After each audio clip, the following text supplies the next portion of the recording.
মুসা নবীর একজন উম্মত তাওরাত কিতাব যখন তিনি পড়তে গেলেন, পড়ার সময় যখন দেখলেন প্রত্যেকটা পৃষ্ঠার মধ্যে শেষ নবীর নাম মুহাম্মদুর রাসূলুল্লাহ সাল্লাল্লাহু আলাইহি ওয়াসাল্লাম, ওই মুসা নবীর উম্মতটা মনে মনে হিংসা করলেন। কারণটা কি?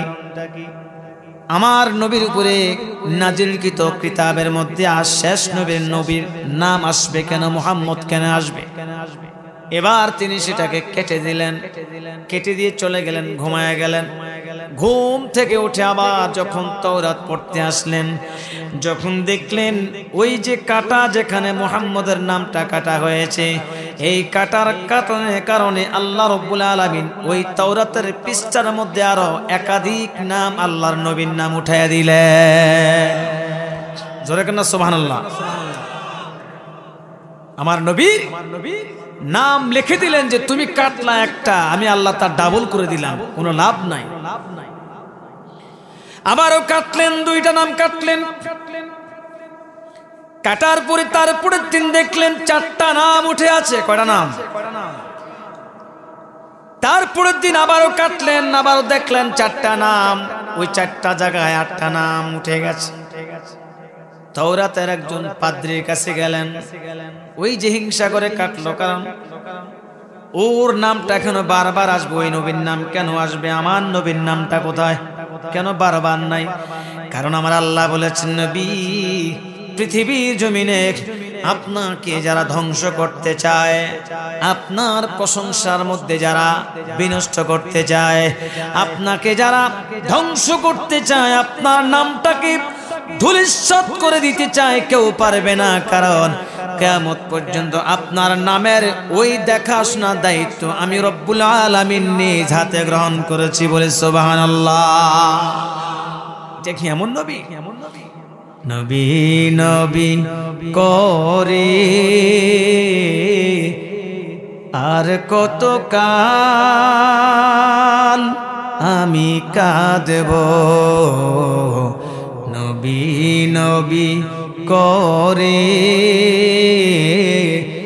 আর কত কাল আমি কাঁদব, আপন নয়নে কহবে জানি, আপন নয়নে কহবে জানি, নূর নবীকে আমি দেখব, নবী নবী করে আর কত কাল আমি ডাকব। আল্লাহ বলেছেন, নবী আপনার কোনো টেনশন নাই, আপনার নামটা যদি এই পৃথিবী জমিনে মানুষ আপনার নামটাকে যত কাটার চেষ্টা করুক না কেন, কিন্তু তারা পারবে না। কারণ আমার নবীর, আমার প্রাণের কলিজার টুকরা নবীর দায়িত্ব নিয়েছেন কে? বলেন, জোরে বলেন কে? আপনি যত চেষ্টা করবেন নবীর নামকে ক্ষুণ্ণ করার কোনো চেষ্টা করলেও পারবেন না। খুদা মদগাম ফেরিনে মুস্তফা বস, মুহাম্মদ হামিদে হামদো খুদা বস, মুহাম্মদ হামিদে হামদো খুদা বস। দুনিয়ার মানুষগুলাকে তোমরা শোনো, এই পৃথিবী জমিনে যদি আমি আল্লাহর প্রশংসার জন্য যদি কেউ না গায়ে আসুক, কেউ যদি তোমরা আমি আল্লাহর প্রশংসা না করো, কোনো সমস্যা হবে না। আমার প্রশংসা করার জন্য আমার হাবিব যথেষ্ট, আর কারো দরকার নাই। জোরে বলে সুবহানাল্লাহ। আবার আল্লাহ বলেছেন, আমার বন্ধুর প্রতি পৃথিবীর কোন মানুষ যদি দরুদ পাঠ না করে, কিপটুমি করে, বকিলামি করে, কোনো অসুবিধা নাই। আমার বন্ধুর দরুদ পড়ার জন্য আমি আর আমার ফেরেশতায় যথেষ্ট, আর কারো দরকার নাই, বলে সুবহানাল্লাহ। আপনি কি মনে করছেন আপনার প্রশংসার জন্য আল্লাহ অপেক্ষমান? না। আল্লাহ রাব্বুল আলামিন সমস্ত পৃথিবী জগতে একটা বিশেষ সৃষ্টি ফেরেশতাকে আল্লাহ তৈরি করলেন। ওই ফেরেশতাদেরকে লইয়া আমার আল্লাহ আমার হাবিবের গুণগান গাচ্ছে, আর ওই ফেরেশতারা আমি আল্লাহর প্রশংসা করে। কেউ দাঁড়াইয়া দাঁড়াইয়া আল্লাহর প্রশংসা করে, তার কাজ হচ্ছে এতটুকু, আর কোনো কাজ নাই। কেউ বা রুকু অবস্থায় আল্লাহর প্রশংসা করে, কিয়ামত পর্যন্ত রুকু অবস্থায় করবে। কেউ দাঁড়ায়া দাঁড়ায়া করবে, কেউ সিজদা অবস্থায় আল্লাহর প্রশংসা করবে। আল্লাহর প্রশংসা করবে কিয়ামত পর্যন্ত। আল্লাহ তাদেরকে সৃষ্টি করেছেন। এই জন্য বান্দারে, আমি আল্লাহ রাব্বুল আলামিন বলি, আমার বন্ধুর একটা নাম, ওই নাম মোবারককে যদি তোমরা ধ্বংস করার জন্য চেষ্টা করো, কোনদিন পারবা না, পারবা না। আমার আল্লাহর হাবিবের নামের শুকরিয়া, প্রশংসা, তার মান, তার সম্মান রাখবেন কে? এবার ওই তাওরাতের মুসা নবীর উম্মত, ওই তাওরাত পড়নেওয়ালা ব্যক্তি, তাওরাত বিশেষজ্ঞ একজন আলেমের কাছে দৌড়ায় গেলেন। যাওয়ার পরে বললেন, নো তাওরাতের আলেম, আমি আপনার কাছে কেন আসলাম আপনি কি জানেন? আমি একটা প্রশ্ন জিজ্ঞাসা করব, বলো কেমন প্রশ্ন? হুজুর, আমি আমার নবী মূসা আলাইহিস সালাতু ওয়াস সালামের উপরে নাযিলকৃত তাওরাত যখন আমি তেলাওয়াত করি, ও তাওরাতের পাদ্রী, আমি যখন একটা পৃষ্ঠা খুলে দেখি, প্রত্যেকটা পৃষ্ঠার মধ্যে দেখি আখির জামানা একজন নবী নাকি আসবে, ওই নবীর নাম সুবহানাল্লাহ বলেন না। আল্লাহর ওই তাওরাতের বিশেষজ্ঞ ওই আলেমকে বললেন, আমি যখন একটা কেটে দিলাম, তারপরে দেখি আরো দুইটা নাম তার মধ্যে উল্লেখ আছে। চোখের পানিগুলা ছেড়ে দিলেন। হুজুর, আমি কি বেয়াদবি করলাম কিনা জি বুঝতে পারলাম না। আমি আবার পরের দিন আবার দুইটা নাম কেটে দিলাম। ও পাদ্রী সাহেব, ও তাওরাতের আলেম, দুইটা নাম কাটার পরে চারটা নাম হয়ে গেছে। ওরে তাওরাতের পাদ্রী, আমি যখন চারটা নাম কাটলাম, ওই চারটা নাম কাটার সঙ্গে সঙ্গে পরের দিন দেখি আটটা নাম এখানে লেখা আছে, বুঝলাম না কোনো কিছু। এবার পাদ্রী চোখের পানিগুলা ছাড়িয়া কান্না, ওরে আল্লাহর গোলাম, কি করলা রে, কি করলা? এটা তো সোজা কোনো নরমালি নাম নয়, এটা এমন একটা নাম আল্লাহ রাব্বুল আলামিন পৃথিবী জমিনে আগমন ঘটবে, যেই নবী পৃথিবীর মধ্যে সর্বশ্রেষ্ঠ নবী হবেন, যার প্রশংসা তামাম পৃথিবী জুড়ে হবে, যার প্রশংসা শুধু জীবদ্দশায় হবে না, যার প্রশংসা কিয়ামত পর্যন্ত আল্লাহ মানুষের অন্তরে জারি রাখবে, মানুষের মুখে মুখে যার প্রশংসা থাকবে। ওরে আল্লাহর গোলাম, যার নাম কাটলা, তওবা করো, তওবা করো, তওবা করো রে, খবরদার বেয়াদবি করা যাবে না। এই নাম যত কাটবা কোনো লাভ হবে না। রব্বুল আলামিন এই নামের এই মানুষটার সম্মানটা আল্লাহ তামাম পৃথিবী জুড়ে আল্লাহ দিয়েছে। যত কাটো কোনো কাজ হবে না, সম্মান মালিক কে? আমার মুসলমান ভাইয়েরা, আমার নবীর এই মান ক্ষুণ্ণকে শেষ করার জন্য পৃথিবীর জমিনে আল্লাহ রাব্বুল আলামিন বলেছেন, শেষ করতে পারবা না। আমি তো আল্লাহ পাক ঘোষণাই দিয়া দিলাম, ওয়ামা আরসালনাকা ইল্লা রাহমাতাল লিল আলামিন। বলেন আল্লাহু আকবার। রে দুনিয়ার মানুষ, কোরআনটা তোমরা খুলে দেখো, কোরআনের মধ্যে খুলে দেখো, কি কোরআনের মধ্যে কি আছে দেখো। আমার নবীকে কত সুন্দর পদমর্যাদা দিয়া দিলাম, ওয়ামা আরসালনাকা ইল্লা রাহমাতাল লিল আলামিন। তামাম পৃথিবী জমিনে আমি আমার বন্ধুকে রহমত স্বরূপ পাঠাইলাম। জোরে বলেন সুবহানাল্লাহ। আপনি কি জানেন কেমন রহমত? আমার নবী যতক্ষণ পর্যন্ত, কত পাওয়ারফুল একজন নবী, যতক্ষণ পর্যন্ত জান্নাতের কিনারার মধ্যে কোরআন না আনবেন, ততক্ষণ পর্যন্ত অন্যান্য পয়গম্বরদের জন্য জান্নাতে যাওয়া হারাম। সুবহানাল্লাহ বলেন না। আমার নবী তা বলেছেন। আল্লাহ বলেন আমার নবীর যে উম্মতরা হবে তারা হচ্ছে পাওয়ারফুল, সম্মানী। সুবহানাল্লাহ বলেন না? আমার উম্মত, আমার নবীর উম্মতেরা কেমন সম্মানী গভীর। আমার নবীর উম্মতেরা যতক্ষণ পর্যন্ত তারা জান্নাতে প্রবেশ না করবে ততক্ষণ পর্যন্ত আমার অন্যান্য নবীদের উম্মতেরা জান্নাতে যাওয়াটা হারাম। জোরে বলে সুবহানাল্লাহ। আমার ভাইয়েরা, বুঝাইতে চাইলাম কোরআনের বিরুদ্ধে আচরণ করে, এই কোরআনের বিরুদ্ধে আচরণ এখনো করে ইহুদি মুশরিকরা শুধু এই জায়গায় পড়ে থাকে নাই, আমার আপনার নবীর বিরুদ্ধে আচরণ করে করে শুধু ক্ষান্ত হয় নাই, নবীর বিরুদ্ধে অনেক সমালোচনা করেছেন, রক্তাক্ত করেছেন, দন্দন মুবারক ফেলে দিয়েছে। ঠিক না বলেন? আমার বন্ধুরা, আমার নবী যখন কোরআন তেলাওয়াত করতেন ইহুদি মুশরিকরা হট্টগোল করত। আব্দুল্লাহর বেটা মুহাম্মদ যে কালিমার প্রচার করে তোমরা তার ধারে কাছেও যেও না, কারণ এই জন্য তোমরা যাবা না, এই জন্য যাইও না, কারণ সেখানে গেলে তোমাদের মনটা নরম হয়ে যাবে। আল্লাহু আকবার বলেন না? কারণ আল্লাহ রাব্বুল আলামিন বলেন ইন্নামাল মুমিনুনা আল্লাযীনা ইযা যুকিরাল্লাহু ওয়াজিলাত কুলুবুহুম ওয়া ইযা তুলিয়াত আলাইহিম আয়াতুহু যাদাতুহুম ঈমানা। আল্লাহ পাক বলেন কোন মুমিন বান্দার সামনে যদি কোরআনের আয়াত তেলাওয়াত করা হয়, ওই মুমিন বান্দার মধ্যে যদি তার ঈমান থাকে গো, আল্লাহর কোরআনের আয়াত তেলাওয়াত করার সঙ্গে সঙ্গে ওই বান্দার ঈমানটা আরো পরিপূর্ণ বৃদ্ধি হবে, বৃদ্ধি হবে। জোরে বলে সুবহানাল্লাহ। কার কথা বলেন? জোরে বলেন কার কথা?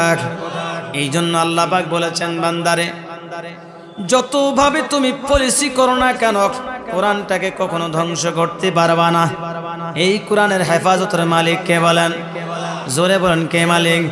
ইন্না নাহানু নাযালনা যিকরা ওয়া ইন্না লাহু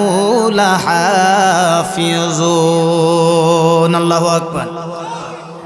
নবী কাফের মুশরিকরা যত বিরুদ্ধাচরণ করুক না কেন, আপনার বিপক্ষে যত কিছু করুক না কেন, কোরআনের বুলন্দ আওয়াজটাকে নষ্ট করার জন্য যা কিছু করুক না কেন পারবে না, পারবে না। কারণ এই কোরআনের হেফাজতের দায়িত্ব কার বলেন? আরো জোরে বলুন কার?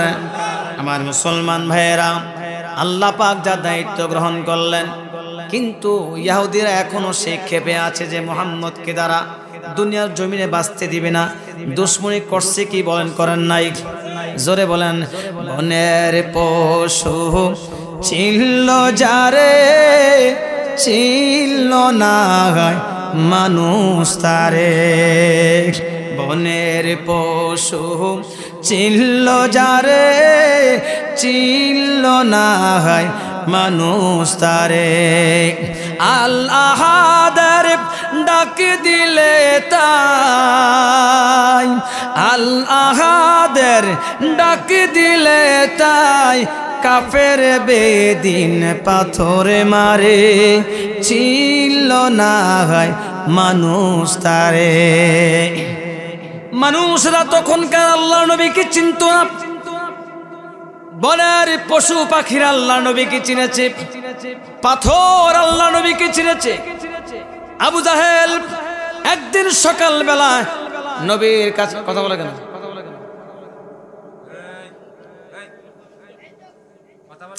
আল্লাহ নবীর সামনে গিয়ে বলে, ও আব্দুল্লাহর বেটা মুহাম্মদ, আমার ভাতিজা, আজকে তোমাকে একটা পরীক্ষা করব, যদি তুমি আমার পরীক্ষায় জয়ী হও আমি কালিমা গ্রহণ করব। আমার নবী বলে, চাচা যান, আপনি কি পরীক্ষা নিতে চান? যদি আজকে বলতে পারো আমার হাতের মুঠের মধ্যে কি, যদি জবাব দিতে পারো, না দেখে যদি বলতে পারো, তাহলে অবশ্যই কালিমা পড়ে আমি মুসলমান হয়ে যাব। আল্লাহর নবী মুস্কি হেসে বলে, ও আমার চাচা যান, আমি আপনাকে বলে দেই, আপনার হাতের মধ্যে যে জিনিস রয়েছে ওই জিনিসগুলা যদি আমাকে চিনতে পারে, খেলাটা কেমন হবে বলেন? সুবহানাল্লাহ বলেন না। তাহলে আপনি কালিমা গ্রহণ করবেন কিনা আমার বলার দরকার নাই। সুবহানাল্লাহ বলেন না। এই কথা বলার পরে আবু জাহেল ডাক দিয়ে বলে, হে আব্দুল্লাহর বেটা, আমার ভাতিজা, তাহলে তারও সুন্দর খেলা। তোমার আমার হাতে যে বস্তু আছে এটা যদি সাক্ষ্য দেয় আরো মজা হবে। এবার আমার নবী ডাক দিয়ে বলে, ও আমার চাচা আবু জাহেলের হাতের মধ্যে তোমরা যে বস্তু আছো না কেন, সঙ্গে সঙ্গে জবাব দাও, এর হাতের মধ্যে তোমরা কি আছো? আলাইকা ইয়া রাসূলুল্লাহ, আসসালাতু ওয়াসসালামু আলাইকা ইয়া হাবিবাল্লাহ, আসসালাতু ওয়াসসালামু আলাইকা ইয়া শাফিআল মুযনিবিন, আসসালাতু ওয়াসসালামু আলাইকা ইয়া রাহমাতাল লিল আলামিন। নবী গো, আমরা আপনার চাচা আবু জাহেলের হাতের মধ্যে 3টা মতান্তরে 6টা পাথরের টুকরা আছে। আমরাও সাক্ষী রেখে, আবু জাহেলকে সাক্ষী রেখে আমরাও কালিমা পড়ে নিলাম, লা ইলাহা ইল্লাল্লাহ মুহাম্মাদুর রাসূলুল্লাহ। আল্লাহর খুশি যে পাওয়া যায় নবীর ভালোবাসায়, নবীর ভালোবাসায়। নবীকে ভালোবাসি শুধু, নবীকে ভালোবাসি শুধু, আল্লাহকে পাওয়ার আশায়। আল্লাহর খুশি যে পাওয়া যায় নবীর, বলেন চায় নবীর। মুর্দা পাথর কালিমা পড়ে নবীর হুকুমে, বৃক্ষ রাজি ঝুঁকি পড়ে নবীর তাজিমে। আল্লাহু আকবার।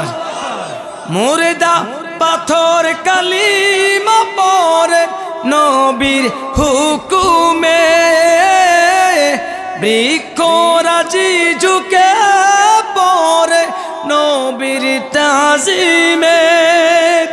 বনের পাখি পশু সবাই, বনের পশু পাখি সবাই নবীজিকে সালাম জানায়। আল্লাহর খুশি যে পাওয়া যায় নবীর, বলেন নবীর ভালোবাসা, নবীর ভালোবাসা। আমার ভাইয়েরা, ওই ইহুদির বাচ্চারা আমার নবীকে কোরআন তেলাওয়াত করার সময় কত বাধা দিয়েছে। তুফাইল ইবনে আমর রাদিয়াল্লাহু তাআলা আনহু কালিমা গ্রহণ করার পূর্বের ঘটনা।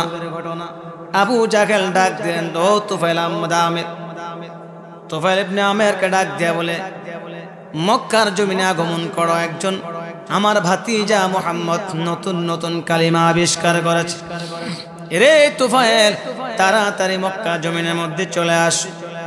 যদি তুমি না আসো, যদি বাধা না দাও, যদি মুহাম্মদকে প্রতিহত না করো, তাহলে বাপ দাদা ধর্ম থাকবে না। জোরে বলেন, থাকবে? বাপ দাদা ধর্ম থাকবে না। জোরে কর না, থাকবে? বাপ দাদা ধর্ম থাকবে না। তুফাইল ইবনে আমেরকে দাওয়াত করা হলো, চিঠির মাধ্যমে চলে আসলেন। আর আসার পরে বন্ধুকে বলল, বন্ধু সোজা আমার কাছে চলে আসবা, আমার সঙ্গে কথা বলার পরে তারপরে যা করার করবা। তুফাইল ইবনে আমের চলে আসলেন।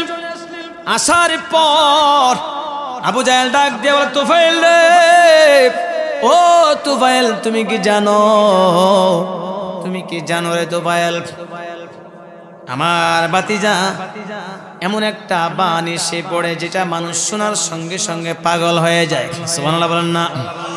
এমন একটা বাণী শুনে রে, যার বাণীগুলা শোনার সঙ্গে সঙ্গে পাগলের মতো হয়ে যায়। আরে তুফাইল, এই তুফাইল, আমার নবী দুনিয়াতে আগমন করার পূর্বেও ওই কাবাঘর তাওয়াফ করতেন তামাম পৃথিবীর মানুষেরা, কারণ ইব্রাহিমের সেই তৈরি করা কাবাঘর। সুবহানাল্লাহ বলেন না। আগে তো ছিল বাইতুল মুকাদ্দাস, এরপরে কাবাঘরে কাবাঘর তাওয়াফ করে আরে তুফাইল ইবনে আমর, খবরদার কাবাগো তাওব করবি ঠিক আছে, কিন্তু এখানে আমার ভাতিজা আছে, ভাতিজার জবানের কোনো কথা তুমি কানের মধ্যে নিতে পারবা না। ডাক দিয়ে বলে তুফাইল কানের মধ্যে তুলা লাগায়া দাও। তুফাইল চলে গেল। যাওয়ার পরে বললেন, আবু জাহেল কেন আমাকে বাধা দিলেন? ওই ব্যক্তির জবানের কথাগুলা শুনে, শোনার পর কাছে গিয়ে দেখলেন এত সুন্দর সুরাত এমন একজন ব্যক্তি দাঁড়িয়ে আছে যার চেহারার সঙ্গে পৃথিবীর কোনো মানুষের চেহারার কোনো মিল নাই। এটা কেমন ব্যক্তি রে, যার চেহারার সঙ্গে কোনো মিল নাই, কারো চেহারার কোনো মিল নাই? এটা কেমন ব্যক্তি? গভীরভাবে তা দৃষ্টি দিয়ে তিনি তাকাইতে আরম্ভ করলেন। তাকানোর সঙ্গে সঙ্গে তিনি দিলটা নরম হয়ে গেছে। সুবহানাল্লাহ বলেন না? হায়রে, বনি ইসরাইলের মানুষরা তাদের সন্তানগুলাকে যেভাবে চিনে তার চেয়ে তারা বেশি বেশি চিনত নবী রাসূলদেরকে, কারণ তাদের মেধা শক্তি ছিল অনেক ভালো। বনি ইসরাইলদেরকে আল্লাহ আসমান থেকে দুইটা খাবার খাওয়াইছেন, মান্না ওয়া সালওয়া। কি কি? জোরে বলেন, মান্না ওয়া সালওয়া। মান্না হচ্ছে একটা কত সুন্দর একটা খাবার, এই খাবারটা, আর একটা সালওয়া হচ্ছে ভুনা একটা পাখির মাংস। আর এই দুইটা জিনিস, মান্না এটা কেউ পনির বলেন, কেউ বলেন আবার মাশরুমের মতো একটা খাবার, খুব মেধাবীদের জন্য এটা খাইলে স্বাস্থ্যের জন্য অনেক ভালো। মাশরুমের মতো খাবারটা, এই খাবারটা পরবর্তীতে আল্লাহ শুকরিয়া আদায় না করার কারণে আল্লাহ কি করলেন? বন্ধ করে দিয়েছেন। এই জন্য ওরা মেধাবী, এই জন্য তারা চিনে। মুসলমানদের উপরে খেপার একটা কারণ হলো ওদের নবীদের কোনো চিহ্ন, তাদের কিতাবের কোনো এখনো আমল নাই। আমলটা হলো আখির জামানার নবী ওই মুহাম্মদুর রাসূলুল্লাহর উপরে যেই কিতাবটা নাজিল হয়েছে, যদিও মুহাম্মদ দুনিয়ার মধ্যে বেঁচে নাই, কিন্তু কিতাবের আমল আছে না নাই? জোরে বলেন, থাকবে কি থাকবে না? আপনি আর আমি যত দুশ্মনী করি না কেন, কোরআনের বিপক্ষে যত কিছু করি না কেন, এই কোরআনটা আল্লাহ রেখে দিবেন। আমার দ্বারা হোক, আপনার দ্বারা হোক, একজন না একজন দিয়ে আল্লাহ ঠেকায় রাখবেন। এই জন্য বাবা এরা খুব মেধাবী ছিলেন। তুফাইল ইবনে আমর, ওনার মাথায় এমন সুন্দরভাবে ঘুরপাক খাচ্ছে, হায়রে রাতে যাকে স্বপ্নে যুগে দেখেছি, আমার মনে হয় ইনি হচ্ছেন আল্লাহর পাঠানো পয়গম্বর। জোরে বলি সুবহানাল্লাহ। গভীরভাবে চিন্তা শুরু করে দিলেন, কে গো এত সুন্দর সুরাতের একজন মানুষ, যার চেহারার সঙ্গে কারো মিল নাই, যার চেহারা, যার ঘাড়, যার গর্দান সবার উপরে, অথচ লোকটা এত তো লম্বাও নয়। কারণ আমার রাসূলের গর্দান সবার নিচে থাক, এটা আল্লাহ পছন্দ করে না। সুবহানাল্লাহ বলেন না? পছন্দ করেন না। চলে গেলেন, দৃষ্টিনন্দন চেহারা, নূরে ঝকমক ঝকমক করে। আমার ভাইরা, এত প্রশংসিত একজন চেহারা দেখার পরে এবার কাছে গেলেন তুফাইল ইবনে আমর। এবার কাছে গিয়ে দেখলেন এই ব্যক্তির জবান থেকে কি বের হচ্ছে, উনি কি বলেন দেখার দরকার আছে না নাই? আপনি দেখবেন যে আপনার সন্তানকে যদি আপনি বলেন ডান রাস্তা দিয়ে তুমি যাবে না, বাম রাস্তা দিয়ে যাবে, অথবা বাম রাস্তা দিয়ে যাবে না, ডান রাস্তা দিয়ে যাবে, বাম পাশের রাস্তাটার মধ্যে সমস্যা হবে। দেখবেন নিষিদ্ধ জিনিসের উপরে সন্তানদের আকর্ষণ কম না বেশি? জোরে বলেন, কম না বেশি? আজকে যদি আমি এই ময়দানে বসে আমি আপনাদেরকে বলি এই রোডে আজকে যাবেন না, তখন দেখবেন রোড সম্পর্কে সবাই ফোনে যোগাযোগ করবে, করবেন না বলেন? এই রোডটার সমস্যা কে হুজুর তো কোনো কিছু বললো না।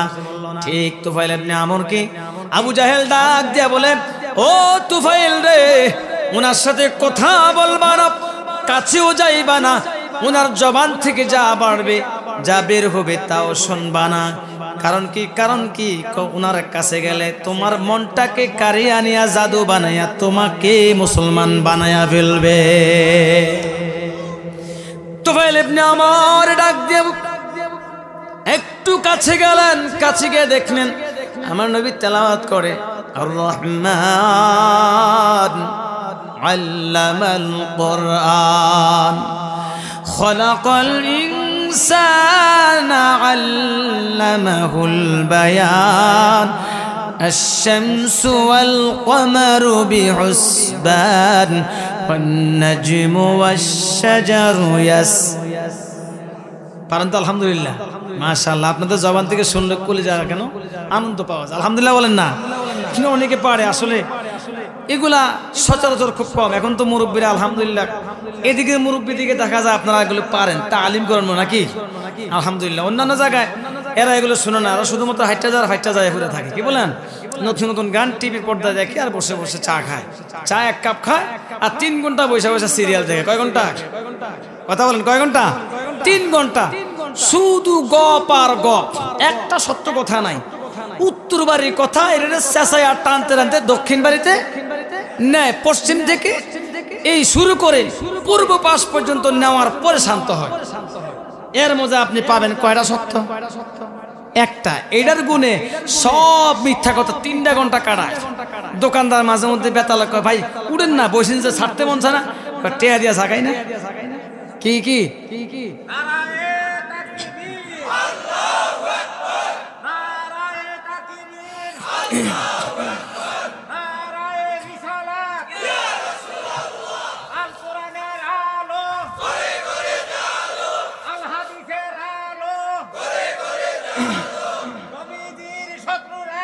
হুশিয়ার সাবধান হুশিয়ার সাবধান আলহামদুলিল্লাহ বলেন সবাই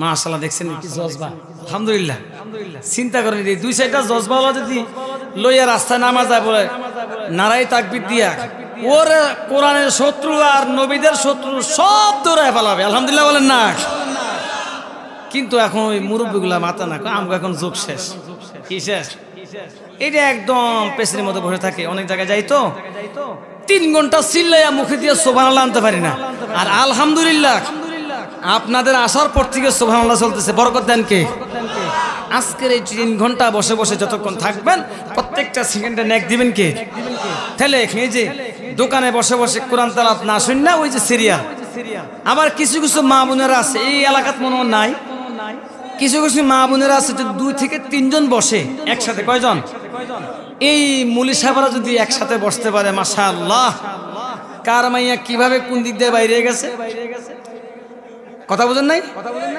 কার ছেলেটা কোন দিক দিয়ে কোন কাজ করে আসছে কিন্তু নিজের ছেলে মেয়ে ফেরেশতা কি নিজের ছেলে মেয়ে আমার পোলা একটা গড়াইছে কি আমার পোলা একটা কি করছি অনেক সুন্দর এই যে শুরু করে তর্জমা তাও প্রায় উত্তর দিক থেকে দক্ষিণ দিক পশ্চিম দিক থেকে পূর্ব দিক সব শেষ যদি কোন রকম এই এলাকাত মনে হয় শিলার চর নাই নাই মনে হয় নাই আলহামদুলিল্লাহ না থাকলে তো থাকলে আল্লাহ যেন এদেরকে হেদায়েত দান করবেন আমিন আজকাল মা বোনেরা বলবো যে হুজুর কি লিগা দাওয়াত দিছো এটার আর এই মতলব যেন না আসে অসুবিধা নাই রিজিকের মালিক কে জোরে কান তুফাইল ইবনে আমর চিন্তা করলো আবু জাহেল নিষেধ করলো কেন আমি যাব এবার তুফাইল ইবনে আমর রাসূলের জবানের তেলাওয়াতগুলো শোনার পরে মনটা দিলটা নরম হয়ে গেল যাইয়া নবীর কাছে গিয়ে বলে ইয়া রাসূলুল্লাহ ইয়া হাবিবাল্লাহ নবী গো আমি যে গভীর রাতে আমি আপনাকে স্বপ্ন দেখতাম নবী গো কত খুঁজলাম আপনাকে পাইলাম না ভাগ্যের পরিহাস আবু জাহেল আমাকে খবর দিয়ে নিয়ে আস ইয়া রাসূলুল্লাহ ইয়া হাবিবাল্লাহ এই রোড ম্যাপ আমাকে আবু জাহেল দিয়েছে আমি যেন আপনার সাথে কথা না বলি আমি আপনার তেলাওয়াত যেন না শুনি নবী গো আপনার তো সুন্দর চেহারা দিকে তাকাইয়া আমার মনটা আর মানে না আমি আপনার কাছের মধ্যে চলে আসলাম আপনার জবানের কথাগুলো শোনার জন্য ইয়া রাসূলুল্লাহ ইয়া হাবিবাল্লাহ ও নবী গো আপনি যখন আসমানের কিতাবের কোরআনের তেলাওয়াত আপনি শুরু করলেন নবী গো আর বরদাস্ত করতে পারি নাই ইয়া রাসূলুল্লাহ ইয়া হাবিবাল্লাহ আবু জাহেল আপনাকে চিনে নাই চিনবেও না কারণ তার কপালের মধ্যে কি নাই হেদায়েত নাই। আল্লাহ রাব্বুল আলামিন বলেছেন, মান ইয়াহদিল্লাহু ফালা মুদিল্লা লাহু ওয়া মান ইউদ্লিলহু ফালা হাদিয়া লাহ। আমি আল্লাহ যাকে হেদায়েত দেই পৃথিবীর কোনো মানুষ তাকে হেদায়েত থেকে বঞ্চিত করতে পারে না। আমি আল্লাহ যাকে হেদায়েত না দেই, কিয়ামত পর্যন্ত যদি মানুষ তাকে হেদায়েতের গান শোনায় তাকে কোনোদিন হেদায়েত দিবে না। কারণ হেদায়েতের মালিক কে বলেন? ইয়া রাসূলুল্লাহ, ইয়া হাবিবাল্লাহ, নবী গো, ও নবী, আর একটা মুহূর্ত দেরি করবেন না, আর একটা মুহূর্ত দেরি করবেন না, পড়ায়া দেন লা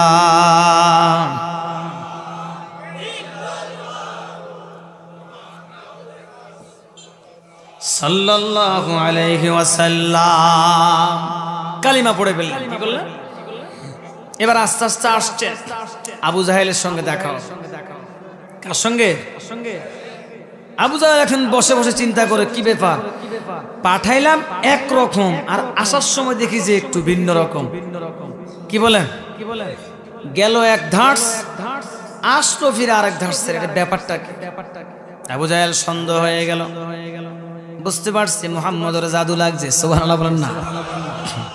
আসলে কোরআনটা কিন্তু জাদু। সুবহানাল্লাহ বলেন না? এটা কি? এটা জাদু না? বলে মুমিনদের জন্য জাদু না? এই সূরা ফাতিহা যত রকমের সুর দিয়া পড়বেন, এটার প্রেমে প্রেমিক হয়ে আপনি যাবেন। সুবহানাল্লাহ বলেন না? এই কোরআনের মধ্যে মধু আছে না নাই? এটা দুনিয়ার কোনো জাদু নয়, আল্লাহর পক্ষ থেকে নাজিলকৃত একটা কিতাব। আবু জাহেল চিন্তিত হয়ে গেলেন। আবু জাহেল এবার ডাক দিয়ে বলে, তুফাইল, তোমাকে পাঠাইলাম একরকম, কেন গো আবার তোমার চরিত্রটা কেমন জানে হয়ে গেল? তুফাইল ইবনে আমর ডাক দিয়ে বলে, আবু জাহেল রে, আমি বুঝতে পারি না, তোমার কোনো খোঁজ খবর তো আমি জানতে পারি না। আরে আবু জাহেল, কেন রে তুমি আরো আগে আমার কাছে পত্র লেখো নাই রে আবু জাহেল? যদি আমার কাছে তখন পত্র লিখতা তাহলে আমি দেরি করতাম না, সঙ্গে সঙ্গে আরো আগে চলে আসতাম, আসলে হয়তো আমি আরো আগে কালিমা গ্রহণ করতাম। আরে আবু জাহেল রে, যদি আজকে আমি ইন্তেকাল করতাম, আমার নবীকে আমি দেখতাম না, কালিমা পড়তে পারতাম না, আল্লাহর নবীর একজন প্রেমিক, একজন সাহাবী তো আমি হতে পারতাম না রে। কেন আমাকে তুমি আগে বলো নাই?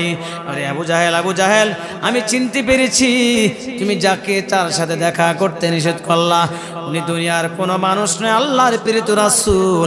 আর যা শুনেছি দুনিয়ার কারো লেখা কবিতা নয়, স্বয়ং আল্লাহর পক্ষ থেকে নাজিলকৃত কোরআন। বলেন না সুবহানাল্লাহ? এমনি ভাবে মাথা নষ্ট হয়ে গেল ইহুদি মুশরিকরা। ও আমার মুসলমান ভাইয়েরা, আল্লাহ প্রেমিক, কোরআন প্রেমিক মা বোনেরা, এই কোরআনটাকে ধ্বংস করার জন্য ইহুদি মুশরিকরা পায়তারা করেছে, এখনো করে, কিন্তু এখনো পারে নাই।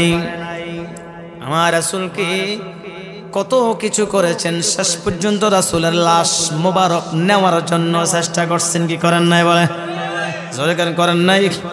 ওরা চিন্তা করলো, কেন এই মদিনা যায়, এই মদিনায় কেন যায়, মদিনায় কি, তারা মদিনায় কি? তাম পৃথিবীর মানুষের হৃদয়ের স্পন্দন হচ্ছে মক্কার মদিনা। সুবহানাল্লাহ বলেন না? আমার আপনার মাঝে দ্বন্দ্ব থাকতে পারে, আপনি আওয়ামী লীগ করেন, আমি বিএনপি করি, আমি আওয়ামী লীগ করি, আপনি জাসদ করেন, জামাত করেন, কিন্তু সবার মূল কাঠি হচ্ছে আল্লাহ কয়জন, নবী কয়জন? বলেন।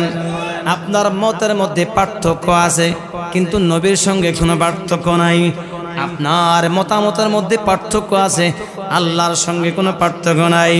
আমার ভাইয়েরা, বিভিন্ন জিনিস আমরা বিভিন্ন মতানৈক্য আছে, কিন্তু মসজিদে গেলে ফজর নামাজ কয় রাকাত বলি বলেন? কেউ কি বাড়ায় বলছে? বলেন। আমার ভাইয়েরা, আপনার ভিন্ন মতামত, কারণ আপনি আরেকজনের জন্ম, আপনার বাবা আলাদা, আমার বাবা আলাদা, ভিন্ন মত থাকতে পারে, কিন্তু তামাম পৃথিবীর মানুষের হৃদয়ের স্পন্দন মদিনা ছাড়া আর কোনোটা হতে পারে না। সুবহানাল্লাহ কইতেন না? মদিনা কার না যাইতে ভালো লাগে বলেন? মদিনা যাইতে পারলাম না মদিনা, দেখিতে পারলাম না। কন্যা মদিনা ভালো লাগে তো, মদিনা যাইতে পারলাম না মদিনা, দেখিতে পারলাম। আমি অসহায় তাই এত দূরে রই, আমি অসহায় তাই এত দূরে রই, শুধু সালাম জানাই মদিনা, যাইতে পারলাম না মদিনা, দেখিতে পার। মদিনা নাম কত মধু,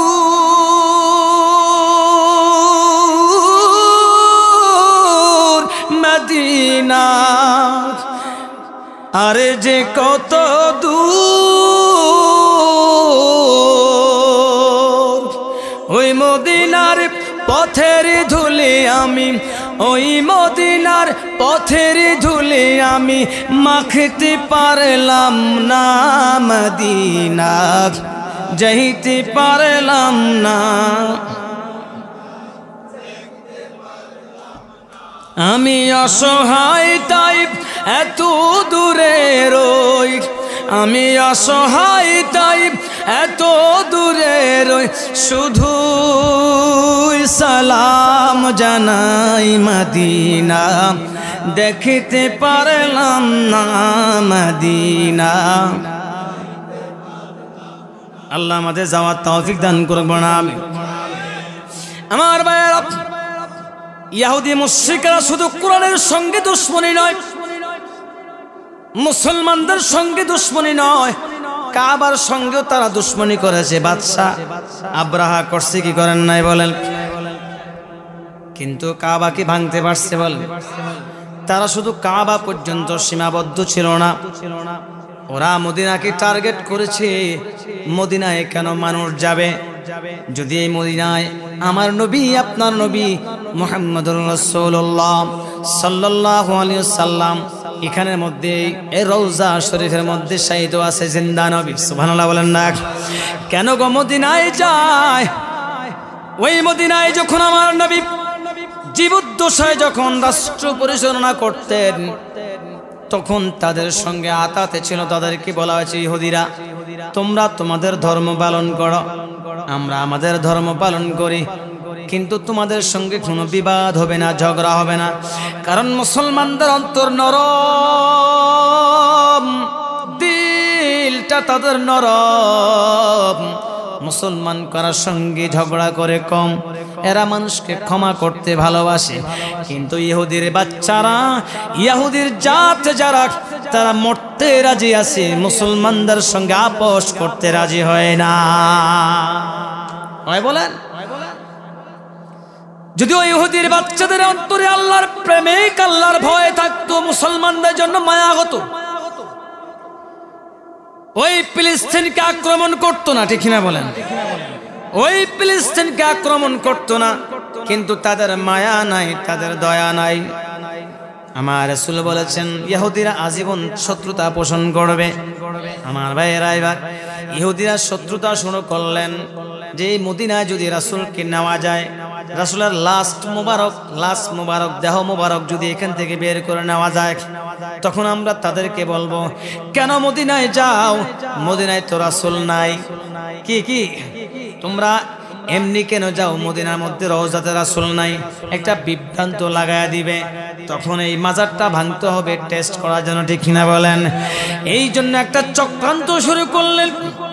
আমার ভাইয়েরা, ইহুদিরা তিনজন ব্যক্তিকে আলেম বানাইয়া, এই তিনজন ব্যক্তিকে আলেম বানাইয়া, পড়াশোনা করাইয়া, সব কিছু শিক্ষা বানাইয়া বলছে, এবার মদিনায় যাও, দেহ মুবারক এটাকে চুরি করে আনতে হবে, যত কিছুর বিনিময় হোক, লক্ষ লক্ষ টাকা দেন মোহর দিয়া, যত হাজার কোটি কোটি প্রয়োজন, মিলিয়ন ডিলিয়ন, এই টাকার মায়ায় পড়িয়া তারা মদিনায় চলে আসে। মদিনায় মসজিদে ওই রওজার পাশের মধ্যে একটা করে ঘরের মধ্যে অবস্থান করে। এখানে সারাটা দিন বসে বসে আল্লাহ তাসবিহ, সুবহানাল্লাহ, আল্লাহু আকবার, আলহামদুলিল্লাহ, এইভাবে তারা তেলাওয়াত শুরু করে দেয়। ইবাদতের পর ইবাদত করে, কারোর সঙ্গে কোনো কথা বলে না। দিনের বেলা তারা হেঁটে হেঁটে মানুষের ঘরে ঘরে নিয়ে পৌঁছায় দিয়ে আসে, সাহায্য করে, কিন্তু কারো ঘরের মধ্যে খায় না। বলেন তো, যেই ব্যক্তি কারো ঘরের মধ্যে যায় না, খায় না, মানুষকে সাহায্য করে, সচরাচর আপনার চোখে আমার চোখের মধ্যে ওই লোকটা ভালো না খারাপ? এবার চিন্তা করেন, ওই ব্যক্তি ইহুদির বাচ্চারা আমার নবীর লাশ মোবারক, দেহ মোবারককে নেওয়ার জন্য, চুরি করার জন্য ওই তিনজন ব্যক্তি রওজার পাশে একটা অবস্থান ইতিকাফের নিয়তে বসলেন। ইতিকাফের নিয়তে বসাইয়া, ওরে মুমিন, এই জন্য বলা হলো যেমন তেমন আলেমের কথা শুনলে তার পিছনে দৌড়ানো যাবে? যাবে বলেন? যাবে না, কারণ ইহুদির চক্রান্ত এখন আলেম তৈরি করছে।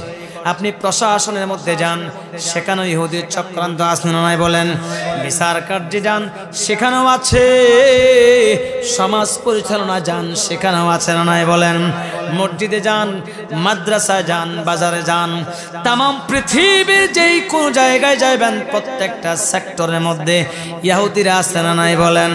এদের কর্মকাণ্ড হচ্ছে, যদি কোনো মুসলমানেরা ফজরের সময়, জুমার নামাজের সময় যেমনি ভাবে প্রত্যেকটা মসজিদ কানায় কানায় পরিপূর্ণ হয়ে যায়, ওই সময় যদি ফজরের সময় এইভাবে মসজিদগুলা কানায় কানায় যেদিন পূর্ণ হয়ে যাবে, সেদিন আর মুসলমানদেরকে কেউ আর আটকায় রাখতে পারবে না।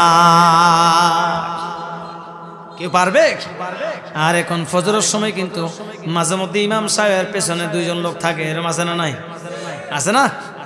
সভাপতি আছে, মাঝে মধ্যে অনেক মসজিদের সভাপতি আবার থাকে না, উনি বিভিন্ন জায়গায় ব্যস্ত থাকে। আমার কোনো কোনো জায়গা আছে সেক্রেটারি থাকলো, হিসাবের সময় আছে, নামাজের সময় না, এটা অনেক জায়গায় দেখেছি।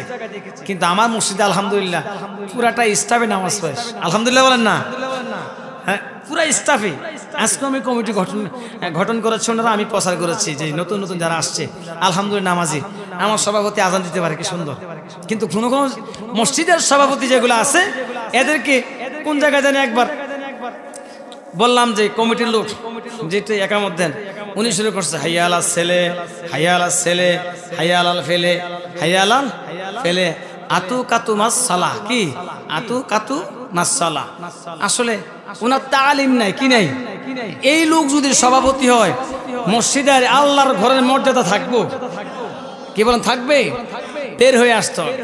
এই জন্য বলতেছিলাম ভাই, প্রত্যেকটা সেক্টরে ইহুদিরা আছে না নাই বলেন? জোরে কোন আছে না নাই? এই প্রশাসনিক বলেন, রাষ্ট্রীয় কাজে বলেন, শিক্ষা ব্যবস্থায় বলেন, তাম পৃথিবীর মধ্যে প্রত্যেকটা সেক্টরে ইহুদিরা আছে। মুসলমানদেরকে একসাথ করা যাবে না। ও ভাই, এরা কত চালাক! ওই শয়তানের ফেরে পুরিয়াও মানুষ, দুই ভাইয়ের মধ্যে, আপন দুই ভাইয়ের মধ্যে মারামারি আছে না নাই? আছে না নাই বলেন? মামলা আছে না নাই? সমাজে এমন কিছু লোক আছে যিনি মামলা ইচ্ছা করলে 1 মাসের মধ্যে রুদ্ধ করতে পারে। ওই ব্যক্তি কি করে? টাকা খাওয়ার জন্য বছরের পর বছর মামলা লাগায় রাখে। এইরকম আল্লাহর ওলি এই পৃথিবীতে আছে না নাই? আছে না নাই? আছে না? চিন্তা করেন, এদিকে নাই, আমাদের এলাকায় আছে, আমাদের এলাকা আছে। এদিকে চাঁদপুরের মধ্যে এই মামলা টামলা এগুলো কমে। দুই আপন ভাই, কি কি? অথচ আল্লাহ নবী সাল্লাল্লাহু আলাইহি ওয়াসাল্লাম বলেছেন, তুমি যদি রিজিক বৃদ্ধি করতে চাও, রিজিক বৃদ্ধি করতে চাও, রিজিক বাড়াইতে চাও, হায়াত তোমার বরকত বাড়াইতে চাও, রক্তের সঙ্গে তোমার সম্পর্কটা কি করো? বাড়ায় দাও। জোরে কোন? আপনি পরীক্ষা করবেন আজকের পর থেকে। হ্যাঁ রে, পৃথিবীর এই জমিনটা এখন দুই ভাইয়ের মধ্যে মারামারি, মারামারির মধ্যে নিজের ঘর অশান্তি আর অশান্তি, এরকম আছে না নাই বলেন? হ্যাঁ রে, বলা বাহুল্য, এক ভাই সামনে দিয়ে আসে, আরেক ভাই আরেক দিক থেকে আসে, কোনো ভাইয়ের সাথে কোনো ভাইয়ের সাক্ষাৎ না, সালাম দেয় না। কেন? ওই যে ঘরের মধ্যে দুইজন মুলি সাহেব আছে, একজন হচ্ছে বড় ভাইয়ের বউ, আরেকজন হচ্ছে মেজো ভাইয়ের বউ, আরেকজন হচ্ছে ছোট ভাইয়ের বউ। তিন বউ মিলাইয়া সুন্দর করে একটা ঝগড়া করে। তোমার কি টাকার অভাব আছে? তোমার কি শক্তির অভাব আছে? তোমার ভাইয়ের কাছে তুমি নত হইবা কেন?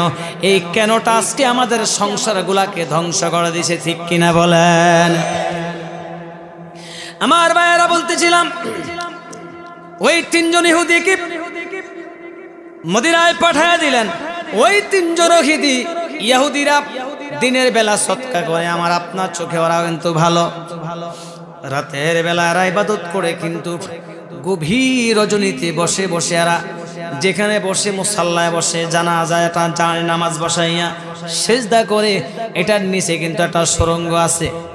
এই সুড়ঙ্গ করতে করতে আমার নবী রোজার কাছের মধ্যে চলে গেল, আর সামান্য একটু বাকি আছে। তুমি বুঝে আরামে ঘুমাও। তখন তো সেই ইরাকের জমিনে বসে বাদশাহী করত, সুবহানাল্লাহ বলেন না। এই আরব, সৌদি আরব পর্যন্ত পরিচালনা করতেন। বাদশাহ নুরউদ্দিনকে ডাক দিয়ে বলে, রে বাদশাহ নুরউদ্দিন, তুমি ঘুমাও, আমাকে তিনটা লোক খুব ডিস্টার্ব করতেছে, তাড়াতাড়ি এই তিনটা লোক নিয়ে তুমি ধরাও। তাদের চোখের রঙগুলা হচ্ছে একটু অন্যরকম রঙ, গায়ের লাল রঙের চোখের দৃষ্টিগুলা, এদের বাদামি রঙের চোখের দৃষ্টিগুলা কেমন কেমন, গায়ের রংটা হচ্ছে একটু সাদা সাদা। এই তিনটা লোকের চেহারা আমি তাদের নমুনা হচ্ছে এরকম, তাড়াতাড়ি যাও। বাদশাহ নুরউদ্দিন জঙ্গি রহমতুল্লাহ আলাই ঘুম ভাঙ্গার পরে তিনি চিৎকার দিয়ে উঠলেন। চিৎকার দেওয়ার পরে শান্ত হয়ে বসলেন। আস্তে আস্তে তিনি ঘর থেকে বের হন নাই, কারো সঙ্গে কোনো কথা বলে না। এই চিন্তা করতে করতে তিনি আবার যখন রাত্রে ঘুমাইতে গেলেন, ঘুমানোর পর আমার নবী আবার স্বপ্নে যুগে আসে, ডাক দেয়া বলেন, নুরউদ্দিন রে, তুমি বুঝে আবার ঘুমাইতেছো কেন রে? তোমাকে তিনটা লোকের কথা বললাম, আমাকে তিনটা লোক খুব ব্যাঘাত করতেছে, আমার দেহ মুবারকটা আপনারা নিয়ে যাবে এরকম একটা পরিকল্পনা করতেছে। বাদশাহী রে, তাড়াতাড়ি যাও, তাড়াতাড়ি যাও, এই তিনটা লোকটার কাছ থেকে আমার দেহটাকে হেফাজতের চেষ্টা করে দাও। নুরউদ্দিন জঙ্গি রহমতুল্লাহ আলাইহি স্তব্ধ হয়ে গেলেন।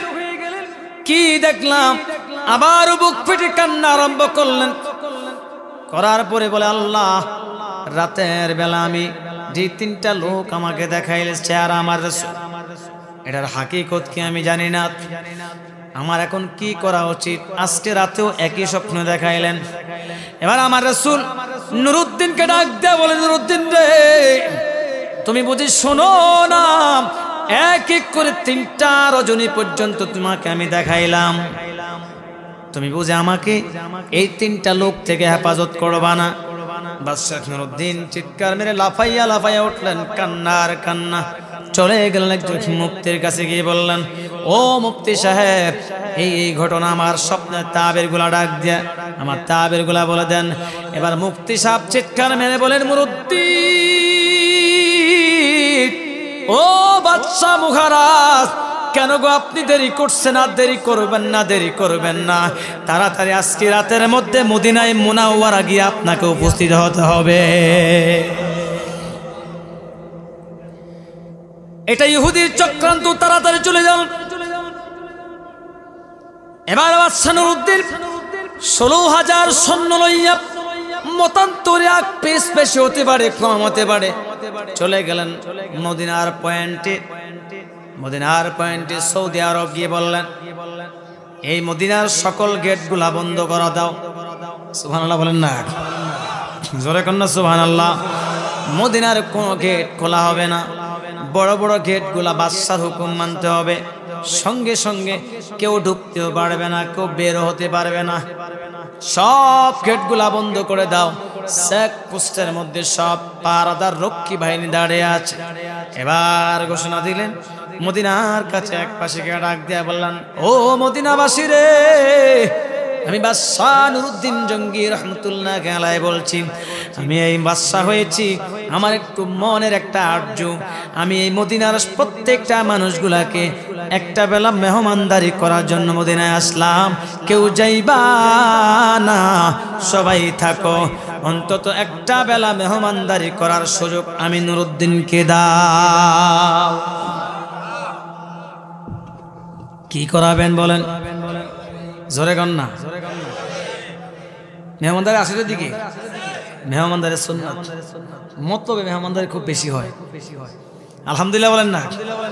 এখন মোটামুটি সব জায়গায় দেখা হলে একটা সালাম, একটা মুসাফা, এটা সুন্নাত। সুবহানাল্লাহ বলেন না। সুন্নাত এখন আছে না নাই? অন্তত কিছু খাওয়া আর না খাওয়া অন্তত বলে ভাই এটা চা খায়, কি খান? এখন আলহামদুলিল্লাহ দিন যত যাচ্ছে মডেলিং হচ্ছে, তো ডিজিটাল দেশ, প্রত্যেকটা ঘরের মধ্যে অন্তত এই জিনিসটা আছে, বসায় একটা সমাধান। আর যাদের উল্টা পাল্টা টানের অভ্যাস আছে, হ্যাঁ উল্টা পাল্টা দেখ, কি বলেন, টান টুন বোঝেন নাই, সুখ টান কি টান, এদেরকে আলাদা একটা সেপারেট করে দিয়ে দেয়। মানে যার সঙ্গে যার বন্ধুত্ব, কি বলেন, এই বন্ধুত্ব আছে না নাই? আমার ভাইয়েরা মদিনাবাসীকে বললেন, আজকে বাদশা নুরুদ্দিন তোমাদের খাওয়ার ব্যবস্থা করবে। সৈন্যবাহিনীকে বললেন, ও সৈন্যরা তোমরা যাও, খাবারের আয়োজন করো। খাবার শুরু হয়ে গেল। 200, 300, 500 লোক খাবারের জন্য আমাদের একদিন প্রয়োজন হয়।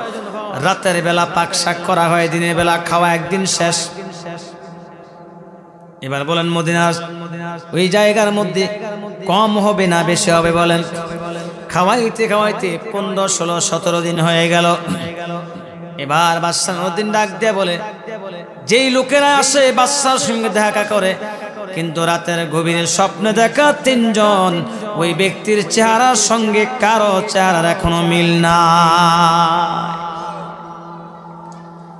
বাদশা নুরুদ্দিন জঙ্গি রহমতুল্লাহি আলাইহি আশ্চর্যিত হয়ে গেলেন, চিন্তিত হয়ে গেলেন, কোথায় এই যুবকগুলো? আমি কি আমার রাসূলের দেহ মোবারককে এই দুষ্কৃতীদের থেকে আমি হেফাজত করতে পারবো না? কি জবাব দিব আমি আল্লাহর কাছে? আমি কি জবাব দিব? জবাব দেওয়ার কোন স্কোপ তো আমার নাই, কোন লক্ষণ নাই। চিন্তিত হয়ে গেলেন, মনে মনে চিন্তা করেন কি করা যায়। হঠাৎ করে যখন চিৎকার মেরে বললেন, ও মদিনাবাসীরা, মদিনাবাসীরা তোমরা শোনো, দেখো মদিনার অলিতে গলিতে খুঁজে খুঁজে খবর নাও, আজকের এই বাদশা নুরুদ্দিনের দাওয়াতে কেউ আসতে বাকি আছে কিনা।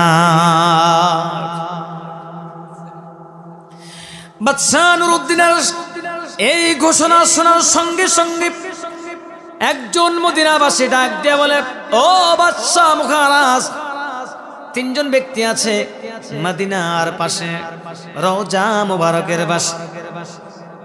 এই 3 জন ব্যক্তি কোনোদিন কারো ঘরে খায় না, ওরা খাওয়ার চিন্তাও তো করে না। মানুষকে দিনের বেলা হেঁটে হেঁটে দাওয়াতি কাজ করে আর দান করে সৎকা করে। প্রত্যেকটা গরিব অসহায় মানুষগুলাকে দান করে সৎকা করে। তাদের দানের টাকায় মদিনার গরিবেরা এখন ধনীওয়ালা হয়ে গেছে। কি হয়ে গেছে বলেন? এরা দিনের বেলা দাওয়াতে কাজ করে আর রাতের বেলা বসে বসে জায়নামাজ থেকে আর ওঠে না। এই জায়নামাজে বসে বসে আল্লাহর তাসবিহ করে আর সিজদা করে রাসূলের শানে তারা দুরূদ পড়ে, আর অন্য কোনো কাজ নাই। এবার বলেন সন্দেহ হয়েছে কি হয় নাই? কয়জন বলেন? জোরে কোন কয়জন? আরো জোরে। এরা কি নবীর দুশ্মন না নবীর আপনজন? জোরে কোন নবীর দুশ্মন নাকি নবীর আপনজন? বলেন তো এই নবীর দুশ্মন এখন বর্তমানে আছে না নাই? আছে বিভিন্ন জায়গায়। কিছু কিছু নামদারি ব্যক্তিরা কোরআনকে অবমাননা করে, আমার নবীকেও ব্যঙ্গচিত্র করে, এরকম লোক আছে না নাই বলেন? আমার ভাইয়েরা, কিন্তু মুসলমানের সামনে নবীর কোনো ব্যঙ্গ করলে কোনো মুসলমান, জিন্দা মুসলমান কখনো দাঁড়াই থাকতে? আল্লাহু আকবার। সরলা সবলা মন কোন নারী পর্যন্ত রাসূলের অবমাননাকে কেউ বরদাস্ত করতে পারে না। সিদ্দিক আকবর রাদিয়াল্লাহু তাআলা আনহু, উনি কি শক্ত মনের মানুষ না নরম মনের? গ্যাঞ্জাম করেন নাকি গ্যাঞ্জামের বাহিরে? তাহলে গ্যাঞ্জামে বেশি মানে বেশি জিতকার উমরের না আবু বকরের? কারার? উমরের। জোরে কোন? উমরের সঙ্গে কোনো শয়তান নাই। শয়তান আছে? শুধু শয়তান নাই, আমার নবী ডাক দেওয়া সাহাবীরা, প্রত্যেকটা মানুষের সঙ্গে সঙ্গে একজন দুশমন আছে, একজন জিন শয়তান। কি শয়তান বলে? এই জিন শয়তান। সাহাবীরা বলে, ইয়া রাসূলুল্লাহ আপনার সঙ্গে আছে? হ্যাঁ আমার সঙ্গে আছে। বলে তাই জিন শয়তানের কারণ কি? বলে কাজ কি? বলে কাজ হচ্ছে একটাই, এই জিন শয়তান মানুষকে জাহান্নামে দেখে নিয়ে যায়, কুমন্ত্রণা দেয়, বিভিন্ন আকতা কুকথা বলার জন্য গন্ডগোলের সিস্টেম সাজায় দেয়। হুজুর আপনার সঙ্গে যেটা আছে, আমার সঙ্গে যে জিন শয়তান আছে, আমি নসিহত করার কারণে কালিমা পড়ে ওই জিন শয়তান মুসলমান হয়ে গেছে। এই জন্য আমার সঙ্গে যে জিন জাতি আছে, যে জিনটা সেটা আমি যা বলি সে আমার কথাগুলা শুনে বলি সুবহানাল্লাহ। আর আমাদের জিন কি শয়তান আমাদের কথায় চলে না ওদের কথায় আমরা চলি? কি শীতের দিন সকালবেলা ঘুম থেকে উঠে আজান হয়, আল্লাহু আকবার আল্লাহু আকবার, মুয়াজ্জিন আজান দেয়নি? দেয় না? তখন মুসলমানের কানে যায় কি যায় না বলেন? একটু যখন খাতাটা টান দেয়, ল্যাপ তোষকটা টান দেয়, আজানটা দিলে আর একটু ভালো করে মোসরা দিয়ে নেয়, তখন আবার ডাক দেয়, আল্লাহু আকবার আল্লাহু আকবার। শয়তানে কয় এই মাত্র আজান দিছে, আরো কয় ঘন্টা সময় আছে? আধা ঘন্টা আছে, জামাত তো দেরি আছে। কি বলেন? আরো 10 মিনিট কি করো? আর 10 মিনিট। যখন আজান দিচ্ছে আপনার সঙ্গে ওই জিন শয়তানটা মাথার মধ্যে বসে বসে মাথার চুলগুলা টানে আর ঘাটটা টিপে দেয়। দেখবেন ফজর আজানের সময় ঘুমটা খুব টেস্ট। কি বলেন? টেস্ট না? অনেক টেস্ট, খালি টেস্ট না, অনেক টেস্ট। আপনি যখন বলবেন যে কয়টা বাজে, জামাতের সময় হয়ে গেছে, কি করতে হবে? একটু পরে যাই, অসুবিধা নাই, হুজুর এই মাত্র আজান দিছে, এখন উঠবে, ওযু করব, সুন্নত পড়া 10 মিনিট বসে থেকে আর ঘুম আসবে, অতএব 5 মিনিট আগে যাব, এই ঘুমায় নেই। এবার যখন কান আপনার সজাগ হয়ে গেল, এখন আর শয়তান আর আপনার গা, আপনার মাথা টিপছে না, কপাল টিপছে না, এখন সে সরে গেছে। আর বিসমিল্লাহ বলে ঘুম থেকে জেগে দেখলেন সকাল 8টা। কয়টা? জোরে কোন কয়টা? আর 9 7টা, আর 9 আছে না? অনেকে আবার 9টাও আছে, আছে কিনা বলেন? তাইলে ওই শয়তানের কাজ হচ্ছে আপনাকে ফুসলায়া ফাসলায়া রাখা। এই শয়তান শুধু যেমন ইমাম আবু হানিফা রাহমাতুল্লাহ আলাইহি তাহাজ্জুদ পড়ার অভ্যাস ছিল। কি ছিল? তাহাজ্জুদ পড়ার অভ্যাস। কথা বুঝেন তো? ইনশাআল্লাহ চলবে তো? ইনশাআল্লাহ হুজুর আসলে ইনশাআল্লাহ আমি ছেড়ে দিব, আলহামদুলিল্লাহ। যাই হোক, ইমাম আবু হানিফা রাহমাতুল্লাহ আলাইহি তাহাজ্জুদ গুজারে একদিন শয়তান চিন্তা করলো, ওনার প্রত্যেকটা সেজদা আল্লাহ যেই পরিমাণ নেক আমল দিচ্ছে, আল্লাহু আকবার, এই লোককে কেমনে আটকানো যায়? সুবহানাল্লাহ বলেন না? এখন একদিন তিনাকে ফুসলায়া ফাসলায়া তাহাজ্জুদের সময় আর উঠাইতে পারেন, মানে উঠতে পারেন নাই, তাহাজ্জুদ পর্যন্ত সময় পর্যন্ত ঘুম লাগায় রাখলেন।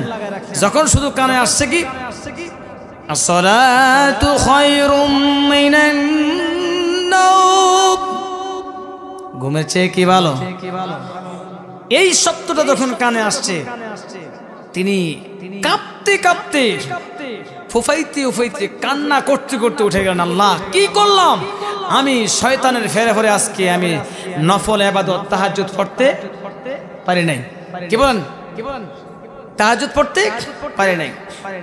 ওনার কান্না দেখে, ইমাম আবু হানিফা রাহমাতুল্লাহ আলাইহির কান্না দেখে আল্লাহ পাক বললেন ইমাম আবু হানিফাকে, ও আমার গোলাম, তুমি আজকে এক দিনের জন্য তাহাজ্জুদ ছুটে যাওয়ার কারণে যেহেতু কান্না করেছো, কষ্ট পেয়েছো, এই কষ্টের জন্য আমি তোমাকে 40 দিনের নামাজ পড়লে যে সওয়াব, সেই সমপরিমাণ সব তোমার আমলনামা দিয়ে দিলাম। সুবহানাল্লাহ বলেন না? এরপর দিন থেকে শয়তান আসিয়া ইমাম আবু হানিফা রাহমাতুল্লাহ আলাইহির কানের গোড়ায় বলে, হুজুর উঠেন। হুজুর কি বলেন না? বলে কে তুমি? কে?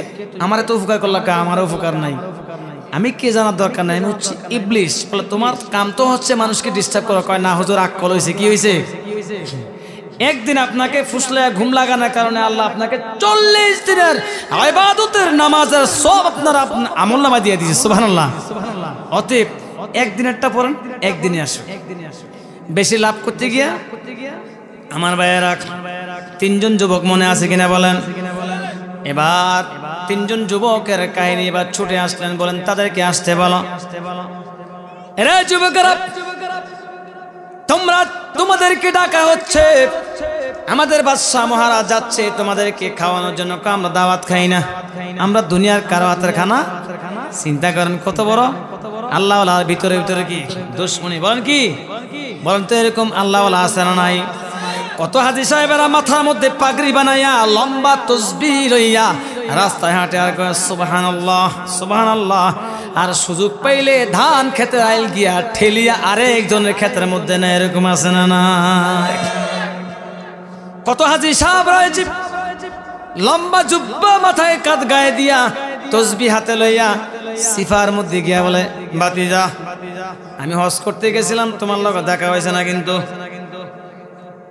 জি আলহামদুলিল্লাহ, আমি তোমার সঙ্গে দেখা করতে পারি নাই, টাকা টোকা দিয়ে গেছি, মনে আসেনি? গত বছর দিছো 8%, এবার দিবা কয় পার্সেন্ট? কত বুঝেন তো? বুঝেন নাই? বুঝেন আলহামদুলিল্লাহ, অনেকে বুঝেন তো মাশাআল্লাহ। ট্রেনিং দেওয়া আছে নাকি? এখন শুধু পুরুষের মধ্যে এটা না, এখন মহিলাদের মধ্যে আছে। বলেন না? বুঝেন নাই?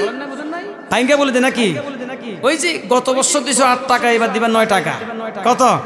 আমি আজি সব মানুষ, আমি সবার সামনে টাকা টোকা চাইতে পারবো না। তোমার আন্টির কাছে দিও। কার কাছে? কার কাছে বলেন? আমি হাজী সাহেব, আমি নিতে শরম না? নিবে কে? আন্টি। বলেন না? বলেন তো এরকম আন্টি এই মিলারচর গ্রামে আছে না নাই? এরকম দাদি আছে না নাই? বলেন। লক্ষ লক্ষ টাকায় সুদে লাগাইয়া দাদিও খায়, মামিও খায়, জেডিও খায়, জেডাও তো আছে আছে, জেডির মাইয়াও যায়। কৌশল দেখবেন। ও আলী আকবর ভাই, আমার 1 লক্ষ টাকা দরকার, ছেলেটা বিদেশ পাঠাবো, যদি হাওলাত দাও। করতে হ্যাঁ নাই? কি নাই? ঘরে কিন্তু কি আছে? আছে, কিন্তু টাকা নাই। ভাই 1 মাসের মধ্যে দিয়ে দিব। কয় না নাই। ঠিক আছে, ওই হেমনে দেন। হেমনে বুঝেন তো? হেমনে দিয়ে দেন। ঠিক আছে, তবে আমার কাছে টাকা টোকা নাই, আমার একজন লোকে দিছে, আমারে 1 লাখ টাকা দিছে, তুমি আবার টাইম মতন দিয়ে দিও। আমি কিন্তু আবার সুদমুদ কি করি না, এইটা অবস্থবাস নাই। হাজী সাহেব মানুষ, আমি গণ্যমান্য মানুষ, এগুলো আমি করি না। তোমার শাশির কাছে একজন গরিব মানুষ দিয়ে গেছে, আরে ভিক্ষা শিক্ষা করে খায়, তো 1 লাখ টাকা দিয়ে গেছে। ওনার মেয়ের জামাইটা ভালো না, রিস্কা মিস্কা চালায়, ডেইলি খায় গাঁজা 5 ওয়াক্ত, এই জন্য টাকাটা তোমার শাশির কাছে রাখছে। কিন্তু টাকা কিন্তু শাশির, অন্য লোকের না। কার? এই শাশির নাম দিয়া আর এক শাশির নাম দিয়া মাসে মাসে খায় 3000 10,000। এবার টাকা আছে, কয় লাখ লাগবো বাঁচে যা। হাওলাত যখন চাইতে গেছেন তখন 1 টাকাও, যখন আপনি চাইতে গেছেন বলো ওইটা দিব, তখন কয় লাখ। যদি কেউ নিতে চায় আমার কাছে আছে, অসুবিধা, আমি উপকার করি। কি করি? অথচ আল্লাহর নবী বলেন, যে ব্যক্তি সুদ খায়, যে সুদ দেয়, যে সুদের সাক্ষী হবে, যে এটার ঘটকারি করবে, এটার সঙ্গে যারা জড়িত থাকবে, উভয়ের একটাই গুনাহ। যে ব্যক্তি সুদ খাইলো সর্বনিম্ন 70 নাম্বার গুনাহ হলো নিজের আপন মায়ের সঙ্গে জানা করা। বলেন নাউজুবিল্লাহ। কই এটা হুজুররা কয়? কি এটা হুজুররা কয়? এটা তো আমাদের বাবার দিন না কিতাব, এটা বাবার দিন না। ও বলেন কার? আমরা কার কথা বলি? জোরে কন। মানলে মানেন, না মানলে আমার বলা আমি বললাম, আপনার মানা আপনি মানবেন। আমার ভাইয়ের, এই 3 জন যুবক বলে আমরা কোনোদিন কারো কিছু খাই না, আমরা বাদশার কথা জানতে পারি, বা আমরা বাদশার কথাও শুনবো না। এবার বাদশাহ নুরউদ্দিন জঙ্গি রহমতুল্লাহকে আলাইহি দৌড়ায় চলে আসলেন। এবার এসে দেখলেন আমার রাসূল গভীর রজনীতে স্বপ্নে যোগে যা দেখাইলেন, চোখের সঙ্গে মিল আছে, গায়ের বর্ণের সঙ্গেও মিল আছে। মাথার চুলের সঙ্গে মিল আছে, লম্বা কতটুকু হবে সব বর্ণনা তার বৈশিষ্ট্য ছবির সঙ্গে মিল আছে। সুবহানাল্লাহ বলেন না। এবারে তিনজন লোককে খিমা গ্রাস করলেন, গ্রাস করায় বললেন আদালতের মধ্যে নিয়ে আসলেন। এবার বিশাল বড় একটা জনসমুদ্রের কাছে নিয়ে আসলেন। আসার পরে বললেন তোমরা আসলে এখানে কি করো? বাদশাহ মহারাজ, আমরা দিনের বেলা কাজ করি, মানুষের সেবায় নিয়োজিত করি, মিসকিনদেরকে আমরা সাহায্য করি, রাতের বেলা আমরা আল্লাহর ইবাদত করি। আমরা দুনিয়াতে অন্য কারো হাতের রান্না খাই না, আমরা নিজেরা খাই। কিন্তু এই খানার জন্য আজকে আপনাকে আমাকে ডাকছেন, আমরা এই জন্য যাই নাই। বাদশাহ নুরউদ্দিন বলে সত্যি করে বলো, নতুবা আজকে তিনজনের গর্দান আমি নুরউদ্দিনের হাত থেকে রক্ষা পাবে না। বাদশাহ নুরউদ্দিন চোখ রাঙিয়ে কথা বললেন। বাদশাহ নুরউদ্দিন বুঝে আল্লাহর সঙ্গে কারো আপোষ হবে না, নবীর দুশমনের সঙ্গে কোনো আপোষ হবে না।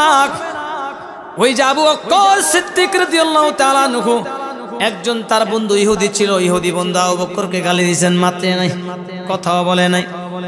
তার বাবাকে তুলে গালি দিয়েছেন, তাও শব্দ করেন নাই। 14 গোষ্ঠীকে গালি দিয়েছেন, কোনো শব্দ করেন নাই। যেই না মাত্র আমার নবীর জন্য নবীকে একটা গালি দিয়েছেন, আবু বকর আর সহ্য করতে পারেন নাই, হাত উত্তোলন করে এমন জোরে আঘাত করেছেন, ওর চোখে মুখে সরষা পর্যন্ত বের করে দিয়েছেন। সুবহানাল্লাহ। ইহুদি ব্যক্তি দৌড়ে গেলেন, ও নবী গো, আপনার সাহাবী আবু বকর আমাকে মারছে, আমাকে আঘাত করেছে, আমার নবী বিশ্বাস করে না, সত্যি করে বলো কে মারলো? আবু বকর মারছে। কয় না, আমার আবু বকর কখনো গন্ডগোল, জোরে কোন গন্ডগোল করে না কোনোদিন।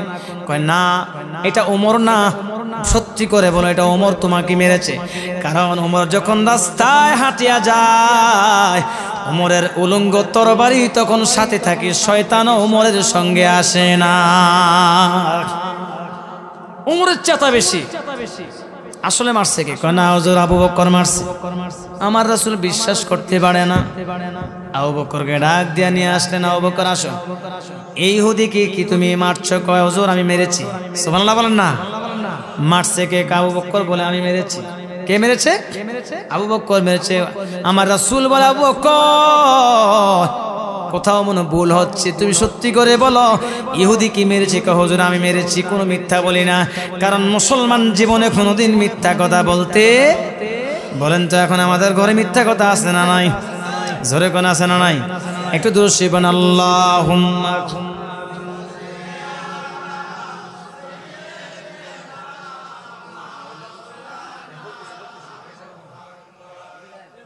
আলালি।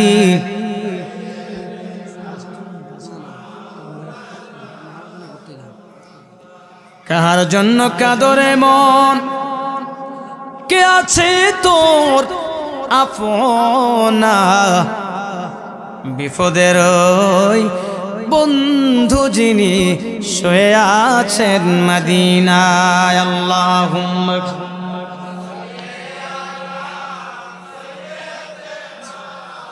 মাওলানা মুহাম্মদ।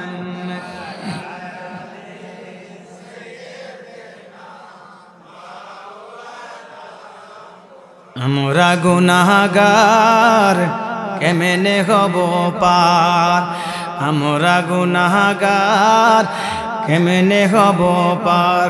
তুমি মাবুদ ক্ষমা না করলে, তুমি না মাবুদ ক্ষমা না করলে কে করিবে পার? আমরা গুনাহগার কাঁদি বারে বারে, বলেন আমরা। আমার ভাইয়েরা, আবু বকর সিদ্দিক আকবর, এ আবু বকর তুমি এই যুবককে মেরেছো, আমি বিশ্বাস করি না।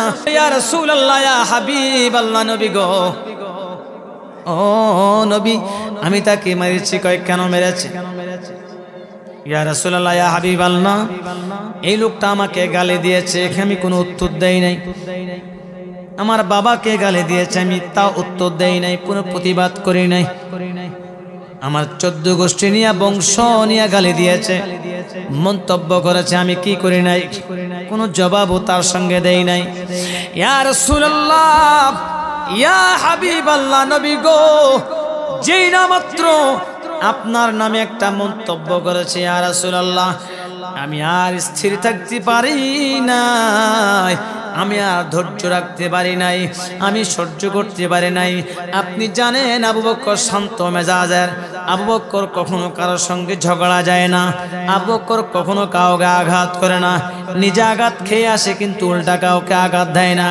ইয়া রাসূলুল্লাহ, ইয়া হাবিবাল্লাহ, আমি আবু বকর যতটুকু নরম বলেছেন আমাকে নরম বলেন না কেন, আমি কিন্তু আল্লাহ এবং নবীর বিষয়ে কেউ যদি মন্তব্য করে ইয়া রাসূলুল্লাহ, আমি ওই ব্যক্তির ওই সময় আমি কোনোদিন আবু বকর নরম ঠান্ডা থাকতে পারি না। বাদশাহ নুরউদ্দিন গুসা হয়ে গেলেন,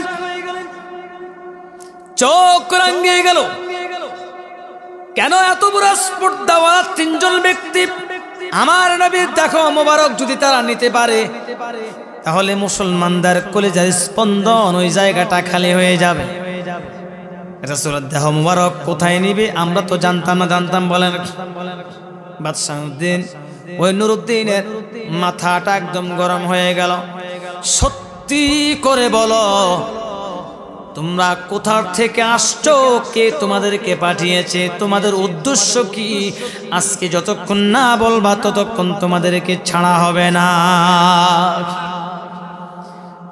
বাদশাহ নুরউদ্দিনের চক্ষু রাঙ্গানো দেখে ওই তিনজন যুবক ডাক দেয়া বলে একদম নরম হয়ে গেল, ও বাদশাহ মহারাজ, আমরা তো প্রশিক্ষণ প্রাপ্ত তিনজন ইহুদিদের মধ্য থেকে আসছি।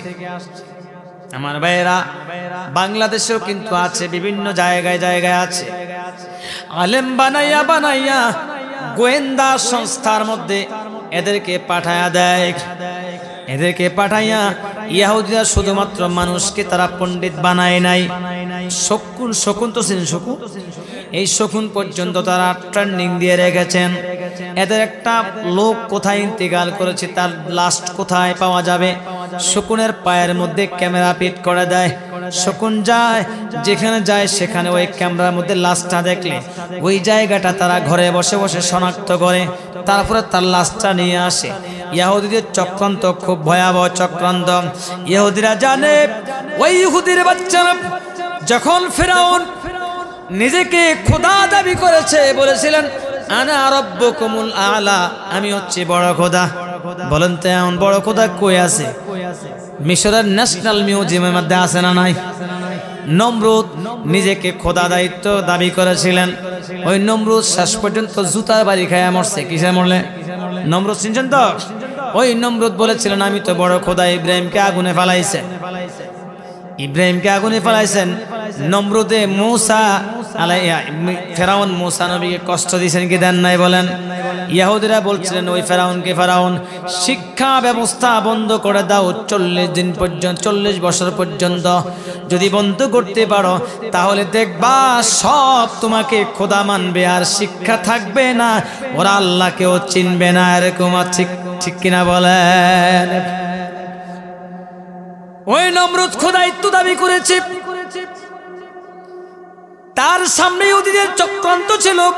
ও নমরুদ, তোমার বাদশাহীকে যদি রাখতে হয় ইব্রাহিমকে দুনিয়া থেকে বিদায় করতে হবে।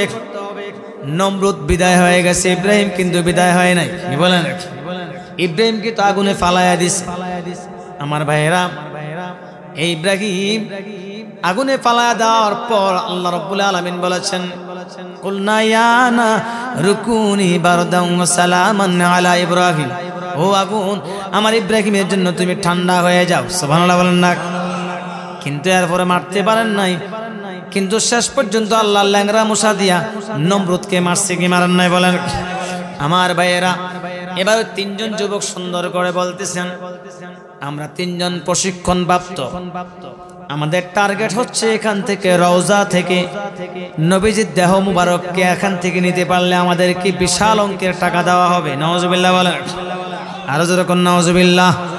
এত সুন্দর করে কিভাবে তুমি চক্রান্ত করলা, এই চক্রান্তটা কেন আসছে, কিভাবে তোমরা করলা? তোমাদের এই চক্রান্তর সফলতা কোন জায়গায় দেখি? এবার সব জায়গায় ঘুরলেন, কোন জায়গায় কোনো চিহ্ন নাই। এবার তারা বললেন, তোমরা যে যায় নামাজে দাঁড়াইয়া নামাজ পড়ো, এটা একটু উল্টায়া দেখো। উল্টায়া দেখে ওই যায় নামাজের নিচ দিয়ে, মাটির নিচ দিয়ে রওজা মুবারক পর্যন্ত বিশাল বড় একটা সুড়ঙ্গ হয়ে গেছে। ওই সুড়ঙ্গ পর্যন্ত গেলেন, যায় দেখেন আর মাত্র 4টা আঙ্গুল যদি এই সময়টার মধ্যে নিতে পারত, আঙ্গুল মাটি সরাইতে পারত, এর মধ্যে কিন্তু রাসূলের রওজা থেকে দেহ মুবারক তারা আউট করে ফেলতে।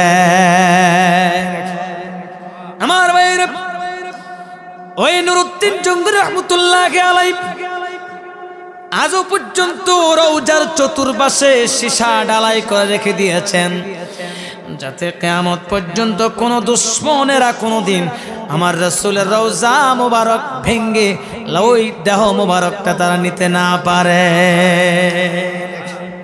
তাহলে কি ইহুদির দুশমনি কি মনে করেন ক্ষান্ত হয়েছে? বলেন, আমার নবী জীবিত অবস্থায় করেছেন দুশমনি, যখন ইন্তিকাল করেছেন দুনিয়া থেকে সফর শেষ করে আখিরাতে গেলেন, সেখানেও তারা দুশমনি করলেন।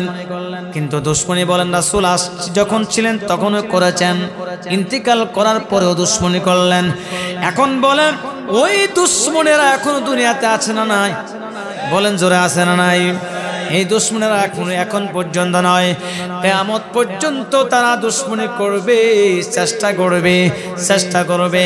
আল্লাহ রাব্বুল আলামিন বলেন, যত দুশমনি করুক না কেন রে বান্দা, আমি আল্লাহ যদি ওই দুশমনীদেরকে সফল না করি, কিয়ামত পর্যন্ত করল মুসলমানদের ক্ষতি করবে, কিন্তু তাদের ঈমানটা তারা কোনোদিন নিতে পারবে না। পারবে? বলেন। এখন ঘরের মধ্যে আমাদের ঈমান নিয়ে টানাটানি আছে না নাই? ঘরের মধ্যে এখন ঈমান, বিশেষ করে যারা নারী জাতি আছে, এই নারী জাতির কারণে এখন আমরা ঈমান হারা। বলে কিভাবে? আমার ঘরে স্ত্রী ডাক দিয়ে বলে, তোমার বড় ভাই এই ব্যবসা করে শুধু টাকা লাগাইছে, তুমি লাগাইলে সমস্যা কি? কেউ দেখবো না। কি বলেন? দেখবো নি কেউ? আমি কি কথা বলে কোনো বিপদ ফেলা দিয়েছি? কোনো বাসায় গিয়ে জায়গা হবে ইনশাল্লাহ। আলহামদুলিল্লাহ। আরে আল্লাহু আকবার। কত মা বোনেরা ফোন দিয়ে আমাদেরকে বলে, হুজুর স্বামী আর স্ত্রীর মধ্যে কি নাই? লাগে যেন ইউক্রেন আর রাশিয়ার যুদ্ধ। কিসে বলেন? স্বামী স্ত্রী কয়, স্ত্রী কারা কয়? স্বামী স্ত্রীর মাঝে মধ্যে তালাক দিতে দিতে কয়, তুই তালাক, তোর মায় তালাক, তোর বাপ তালাক, তোর 14 গোষ্ঠী তালাক। স্বামী তালাক দিবে কয়জনকে দিবেন? কয়জনের মালিক? যিনি যাকে বিয়ে করেছেন তাকে তালাক দিবেন, কিন্তু স্বামী এখন তালাক দিয়েছেন কারে? ও 14 গোষ্ঠী। কার? কয় জোশ থাকতে পারে না। এরপর যখন ঠান্ডা হয়ে যায় আস্তে নরম হয়ে, হুজুর কি করতাম, কি করছেন হুজুর, একটা ভুল হয়ে গেছে, আমরা তো বুঝি ভুল কোনটা। যখন এই কথা বলে আমরা বুঝি না, বলেন ভাই ভুলটা তো বুঝছে আগে, আচ্ছা মতন আপনাকে পিটাইতে হবে, এরপরে আপনার কথা শুনবো। হুজুর কি করছেন? কোন হুজুর মাথা ঠিক ছিল না, ওই কথাটা কয়ে আলাইছি। কোন কথা? এখন শরম করে। এখন কি করে? এতক্ষণ স্ত্রীকে বলছে, এখন আমার সামনে এসে কি লজ্জা করে। হুজুর মন ছাড়া বলতে। কি বলছেন বলেন না? হুজুর তালাক দিয়েছি, কয়টা দিয়েছেন? 3টা। তার কি শেষ? হুজুর ফলাম ইন্ডিয়া তিম হয়ে যাবে। চিন্তা চেতনা মাথায় ছিল না। স্ত্রী এমন এক বকা দিছে, আমার বাবাকে গালি দিয়েছে, আমার মাকে গালি দিয়েছে, সন্তানকে পর্যন্ত আমাকে দিয়ে গালি দিয়েছে, বরদাস্ত করতে পারি নাই, আমাকে আঘাত করেছে, মাথার মধ্যে একটা বাড়ি দিয়েছে। হুজুর এই সাম, এই বউ আছে না নাই? এটি সে জল লাগতে হবে। এটি কি? এটি সম্পূর্ণ আবু জাহেলের শাস্ত বোন, খালাতো বোন, নমরুদের চাচাতো বোন। যারা স্বামীকে আঘাত করবে, তুই তাকারি করে কথা বলবে, আজকের এই মিলারচর গ্রামে বলে গেলাম, ওরা হচ্ছে নমরুদের বোন।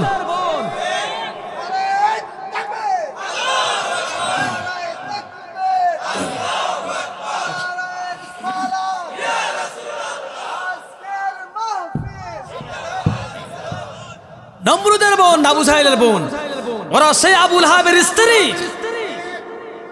অথচ যে স্বামীর পায়ের নিচে তার কি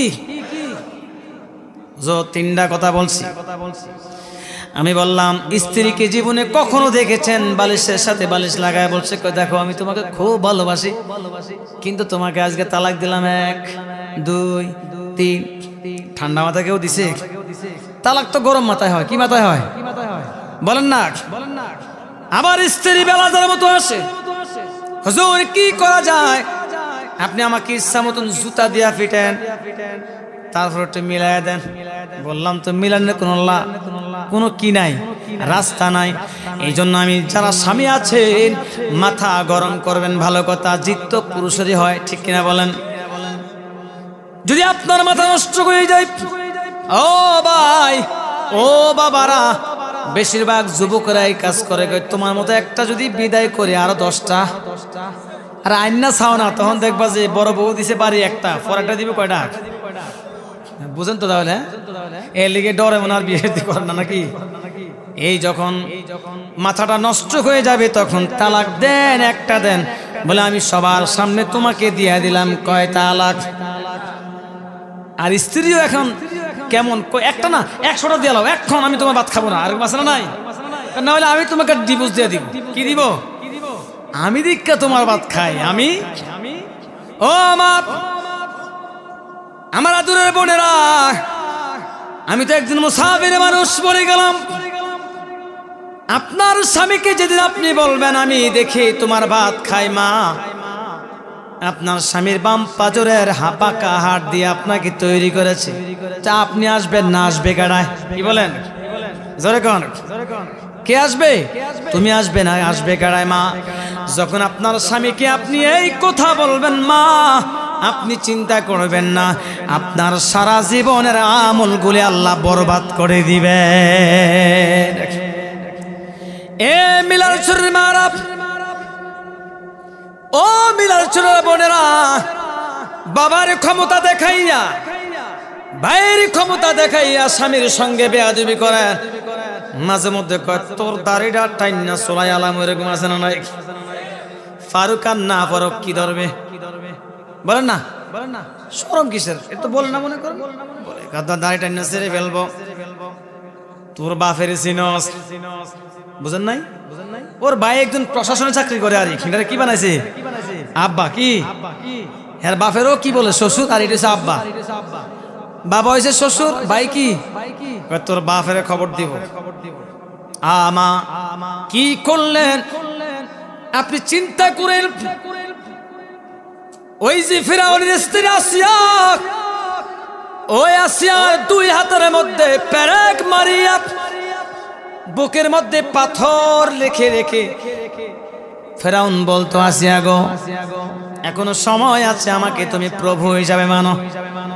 আসিয়া বলে, ও আমার প্রাণের স্বামী, ও আমার প্রাণের স্বামী, আপনি আমার স্বামী, আপনার খেদমত করব, কিন্তু আমার জবানে যে কালিমা গ্রহণ করেছে আল্লাহ এক, আমার ওই প্রভুকে ছাড়া দুনিয়ার জমিনের কোন প্রভুকে আমি মানব না, বলি সুবহানাল্লাহ।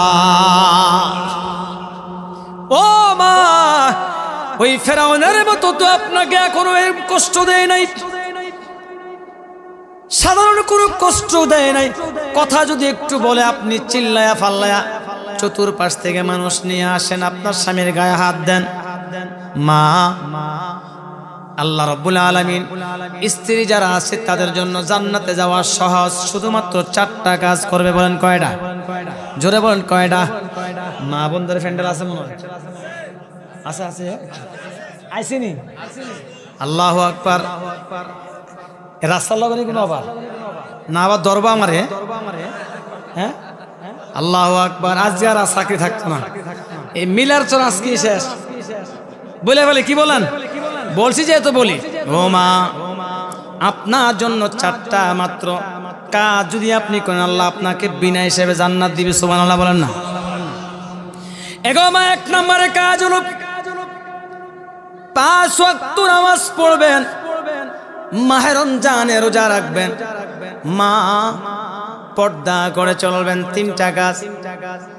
আর 4 নাম্বার কি? কথা বলেন না, জানেন তো? মহিলারা ভালো ওয়াজ জানে, মাশাআল্লাহ দেখবেন। কিন্তু হুজুর এরকম না, স্বামীর খেদমত, এই তো আমার খেদমতের যোগ্য না। কি বলেন?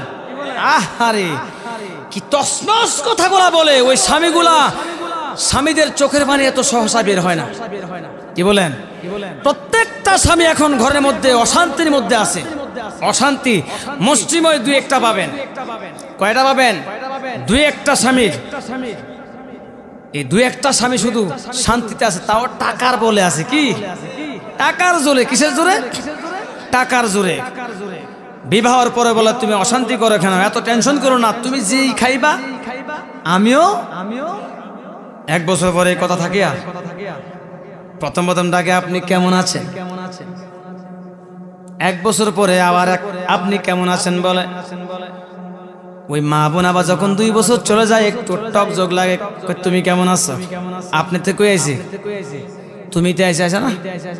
অথচ আগের দিনের মা বোনেরা দেখছি, আমাদের মা বোনদেরকে দেখছি, আমার দাদা হাল চাষ করে আসতেন, হাতের মধ্যে মোটা কি আছে একটা, হ্যাঁ এদিকে কি বলে, হ্যাঁ আর আমরা বলি আইল্লাসি বা কিসি ভাগ। আমার দাদা যখন আসতেন হাতের মধ্যে হালিয়াসি বা থাকতো লাঠি, আইসে কাছারি ঘরের বেড়ার মধ্যে দিত একটা বাড়ি, মানে সংবাদ দেয় কে আসতেছে। হ্যাঁ ওরে সুবহানাল্লাহ, এই লাঠির আওয়াজ হওয়ার সঙ্গে সঙ্গে আমরা যদি সামনে থাকি নাতি সর, আজরাইল আসে। কে আসে? আইরে সামনে 1 গ্লাস পানি, হাতের মধ্যে পাখা, এরপরে কাছের ওই যে মাটির বাসনের মধ্যে খানা, সামনে আইনা কয় খান। পাউডারের মধ্যে এতগুলা ময়লা আছে, একটু মুছে দেয়, আস্তে আস্তে খান, পিছনে বাতাস করে কি সুন্দর করে। আর এখন যদি আপনি আসেন, চাকরি করে আসেন, কাজ করে আসেন, যদি বলেন ও স্ত্রী গো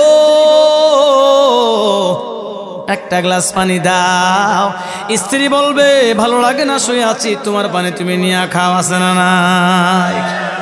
শুধু তাই নয়, আগের দিনের আমার মা শাশুড়িরা দেখেছি, আমার মাকেও তো আমি দেখেছি। আমার আব্বা যান মতলবে এখানে কালীর বাজার আছেন, এখানে চাকরি করতেন তিনি। ওনার নাম ছিলেন হযরত মাওলানা ইসমাইল, যেটা আমার নামের শাসকের এলাকা ইসমাইল। আমার আব্বা ছিলেন হাজীগঞ্জ কামিল মাদ্রাসার এক সময়ের ভারপ্রাপ্ত একজন হেড ছিলেন, প্রিন্সিপাল ছিলেন। আমার আব্বা যখন আসতেন প্রতি বৃহস্পতিবারে বাড়ি যেতেন, আমার আম্মা ডাক দিয়ে বলবে এই সন্তানেরা, মহিউদ্দিন আমার বোনের নাম সালমা, তোমরা আজকে ঘরের মধ্যে কোনো গন্ডগোল করা যাবে না, তোমার আব্বু আসবে। আমরা এলাট, আমাদেরকে খাওয়া দাওয়া করে আমাদেরকে একটা সাইড করে দিতেন, তোমরা পড়ার টেবিলে বস। আর আমার আব্বা আসবেন বলে আম্মা খাইতো না, 10টা 11টা পর্যন্ত অপেক্ষা করতেন। আসার পরে দেখতাম আব্বা আম্মা দুইজনে খাইতেন, কত মধুর, সুবহানাল্লাহ কইতেন না আমার আগের দিনে। কিন্তু বর্তমান প্রেক্ষাপটে আমার মা বোনেরা, একজন স্বামী কাজকর্ম করে আসে, ঢাকা থেকে আসে, চট্টগ্রাম থেকে আসে, কত জার্নিং করে আসে, একটু ফোন দেয় আমি তো আসতেছি, কয় তাড়াতাড়ি আসো, আসলে আজ খবর আছে তোমার ভাইয়ের বউ এটা করছে, তোমার বড় ভাই আজকে এটা ঠিক কিনা, তাড়াতাড়ি এসে বিচার করো, না হলে কালকে আমার ঘাটটি কি দেরি। ফোন দিলে সিএনজি, কারণ রোডের কোনো সিরিয়াল, রোডের কোনো সমস্যা নাই, যে সুন্দর রোড। বলেন কি বলে না এগুলি, এই বলে। আর ওই স্বামী প্রেসার থাকে হায় রে। এই জন্য বর্তমান প্রেক্ষাপটে যারা হার্ট স্ট্রোক করে ইন্তেকাল করে, এর মধ্যে প্রবলেম হচ্ছে তার ঘরের মধ্যে টেনশন। আপনারা বিশ্বাস করেন না মনে হয়, ঠিক না বলেন? এ মা বোনেরা, একজন স্বামী বিয়ে করেছিলেন মদখোর একজন স্বামী, ওই স্বামী একজন ধার্মিক একজন মেয়েকে বিয়ে করেছে। মা বলে দিয়েছে ও মেয়ে, তোমাকে স্বামীর ঘরে আমি তোমাকে পাঠিয়ে দিলাম। স্বামী কিন্তু স্বামী তারা নিজেকে সবসময় বড় রাখার চেষ্টা করে, ওরা কারো কাছে পরাজয় বরণ করতে চায় না, এরা পুরুষ। মা তোমার স্বামীর কথাগুলা তুমি শুনবা, কোনোদিন চোখে চোখ রাখিয়া কথা বলবা না, কারণ স্বামীর পায়ের নিচে সন্তানের কি, স্বামীর পায়ের নিচে স্ত্রীর জান্নাত। ওই শাশুড়ি তার মেয়েকে বলে দিচ্ছে মা জামাইয়ের সঙ্গে বেয়াদবি করতে পারবা না, জামাইয়ের সঙ্গে আদবের সঙ্গে কথা বলবা। শ্বশুর শাশুড়ি অবশ্যই তোমার মা বাবার মতো, তুমি তাদেরকে দেখবা। কি বলেন ঠিক না? ও ভাই, এই বর্তমান প্রেক্ষাপটে কত শ্বশুর শাশুড়িরা মাঝে মধ্যে আমাদেরকে ফোন দিয়ে বলে, হুজুর, ও হুজুর, আমার ছেলেটা কোনা দিয়ে ঘরে ঢুকে আর ওই সন্তান বউকে এমন ভয় পায় চাকরি থেকে ঘরে ঢুকে যায়, কিন্তু আমরা যে গর্ভধারণী মা বিন্দু পরিমাণ দেখতে আসে না, আমরা তো তাদের কাছে খানাও চাই না, আসে না না। স্ত্রীকে ভয় পায়, কারণ মায়ের সঙ্গে আগে দেখা করেছিল উচিত। এখন বর্তমান শাশুড়িরা তাকে শিখায় দেয়, জামাইয়ের কোনো ছাড় দেওয়া যাবে না, তোমার বড় ভাইয়ের বউর যেরকম পাওয়ার তোমারও কিন্তু এরকম পাওয়ার, ঠিক কিনা? কোনো সারাসারি হবে না। 19 থেকে 20 হলে আমাকে কল দিবা, ও মা, আপনার অশান্তি যদি আপনার মার কানে আপনি না বলেন, ওই বনি ইসরাইলের জামানায় একজন নারী একজন স্বামীর সঙ্গে যার বিবাহ হয়েছে, ওই স্বামীটা ছিল মদখোর, তিনি ছিলেন বেশি বেশি নেশাখোর। যেদিন বিবাহ করায় নিলেন, বিবাহ করার পরে বাসর রাত তিনি করেন নাই, না করে মদের আড্ডার মধ্যে চলে গেলেন। স্ত্রী মার কথাগুলো রাখলে স্বামীর সঙ্গে বেয়াদবি করা যাবে না, সুবহানাল্লাহ বলেন না। কত সুন্দর বুদ্ধি পরামর্শ দিলেন। দেওয়ার পর মায়ের কথা মতো ওই নারীটা পরিচালিত করে তার জীবন। স্বামী 12টার দিকে আসে, দরজাটা সুন্দর করে খুলে দেয়, শোয়ার জন্য ব্যবস্থা করে দেয়। স্বামী ঘর থেকে বের হয়ে যাওয়ার পরে অজু বানাইয়া আল্লাহর কুদরতি কদমের মধ্যে সেজদা করে আর বিনায়া বিনায়া কান্দে, ও আমার আল্লাহ, ও মালিক, আমার স্বামীকে তুমি হেদায়াত দান করো। বলেন কি দান করো? হেদায়াত দান করো, তার হায়াতের মধ্যে তুমি বরকত দিয়া দাও, তাকে তুমি সুস্থ বানায়া দাও, তাকে হেদায়াত দান করো। আল্লাহ তোমার দ্বীনের হেদায়াত তার কপালে নসিব করে দাও। আমি স্ত্রী হিসেবে দোয়া করে, মালিক তুমি কি শোনো না, আমার স্বামীকে তুমি ভালো বানায়া দাও। রাতের 12টা যখন আসি, দরজা যখন নক করে, আবার স্ত্রী তার মুনাজাত ছেড়ে দেন। ছেড়ে দেওয়ার পরে স্বামীকে খেদমত করে আর শোয়া রাখি। শোয়া রাখার পরে এইভাবে 1 বছর 2 বছর 12 বছর পর্যন্ত চলে গেল। তার একই রকম নেশা। বলেন তো এইরকম স্বামী এখন বর্তমানে আছে না নাই? জোরে কোন আছে না নাই? এরা যখন নেশা করে, গাঞ্জা মাঞ্জা খাইয়া মাথা তাল ঠিক থাকে না। মদ খাইলে যে কি ফায়দা এটা লাস্টে বলবো।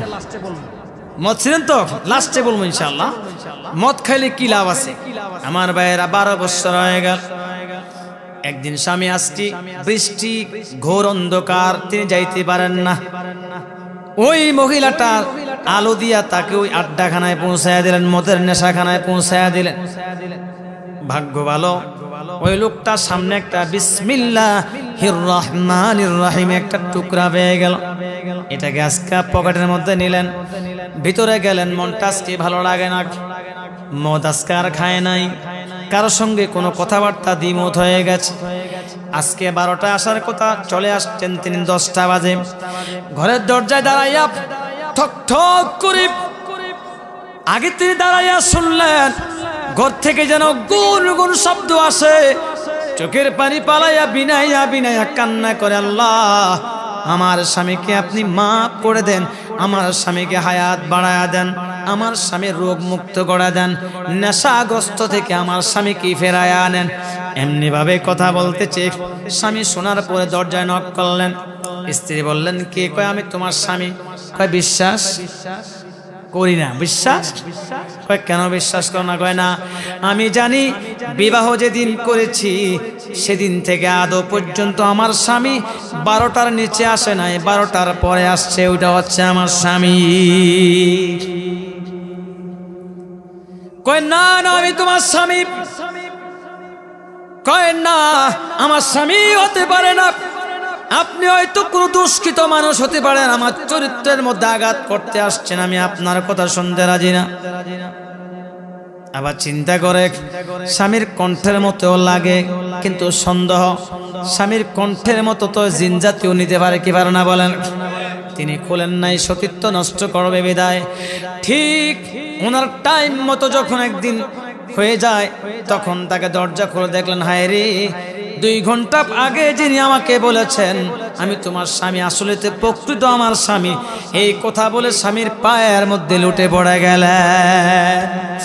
স্বামীকে ডাক দেয়া বলে, হে স্বামী, আপনি আমাকে ক্ষমা করে দিন, আমি বুঝতে পারি নাই গো স্বামী, আপনি আমাকে ক্ষমা করে দেন। আমি তো জানি আপনি রাতের 12টায় সময় আসেন, আপনার একটা নির্ধারিত সময় আছে। স্বামী এখন স্তব্ধ হয়ে দাঁড়িয়ে আছে, কোনো কথা নাই স্বামীর। স্বামী ডাক দেয়া বলে, এ স্ত্রী, মাথা উঠাও, তাড়াতাড়ি মাথা উঠাও, দেরি করবা না, আমাকে তাড়াতাড়ি গোসল করাইয়া মুসলমান বানায় দাও, কালিমা পড়ায়া দেন, বলে সুবহানাল্লাহ। এই মা বন্ধুদেরকে বলি, ও মা, আপনার স্বামী, এই স্বামীটা হচ্ছে আপনার পৃথিবীর জমিনে মা বাবার পরে আপনার আপনজন হচ্ছে আপনার স্বামী। এ মা, আজকে আপনার স্বামীর সঙ্গে আপনি বেয়াদবি করেছেন, মনে করবেন না স্বামী আপনাকে ক্ষমা করবে, না না। এই স্বামী যদি আল্লাহর কাছে, যদিও স্বামী নামাজ না পড়ে কোনো অসুবিধা নাই, আপনার স্বামী কি বলেন, ফেরাউন কিন্তু আল্লাহকে মানে নাই, আসিয়া কিন্তু ফেরাউনের কমান অমান্য করে নাই, কি করছে, কোনোদিন অমান্য করে নাই। এই ফেরাউনের স্ত্রী আসিয়ার মতো আপনি আপনার স্বামীকে যদি যায় কিছু বলেন, আপনার স্বামী কষ্ট নিয়েছে কথা বলবে না, আপনার স্বামীর জন্য আপনি দোয়া করবেন বেশি বেশি। এই জন্য অনেক স্বামীরা যখন দোয়া চায় মার কাছে বলে, মা একটু দোয়া করবেন। স্ত্রীর কিছু কিছু ভাব নমুনা মা বাবা যখন দেখে, মা বাবা বলে, সন্তান, তোমার স্ত্রী তো এমন তেমন হয়ে গেছে, তুমি টেনশন করবে না, এটা তোমার জন্য পরীক্ষা। ও মা, যখন ওই সন্তান তার মা যখন আপনার ব্যাপারে মন্তব্য করবে, মা, যত আপনি হজ করেন, তাসবিহ পড়েন, তেলাওয়াত করেন, যাকাত দেন, কোনো লাভ হবে না যদি আপনার স্বামীর সঙ্গে আপনার সম্পর্ক আপনার ভালো না থাকে। অনেক স্বামীর আছে, অনেক স্ত্রী আছে, স্বামীকে বলে তুমি আজকে ওই রেবে ঘুমাও, আছে না নাই, আছে না বলেন, সুযোগ দেয় না। অথচ আল্লাহ নবী সাল্লাল্লাহু আলাইহি ওয়াসাল্লাম বলেছেন, এক বিছানায় যখন স্বামীর স্ত্রী ঘুমাবে তারা যেন মুখোমুখি ঘুমায়, কারণ যদি বালিশের মাঝে তাদের মাঝে কোনো ফাঁকা থাকে, ওই ফাঁকার মধ্যে শয়তান বসে। কে বসে বলেন? শয়তান বসে বসে কুমন্ত্রণা দেয়।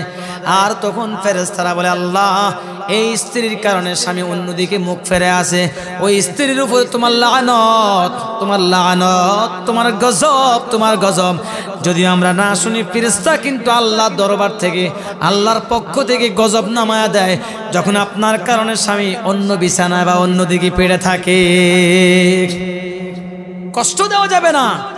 আজকে অধিকাংশ হার্ট অ্যাটাক হয়ে টেনশনে ইন্তেকাল করে, বয়স না বাড়তে 30, 40, 50 বছর স্ত্রীদের কারণে বেশি, ঠিক কিনা বলেন? আবার সব স্ত্রী একরকম নয়, আসেনি বলেন? এমন স্ত্রী আছে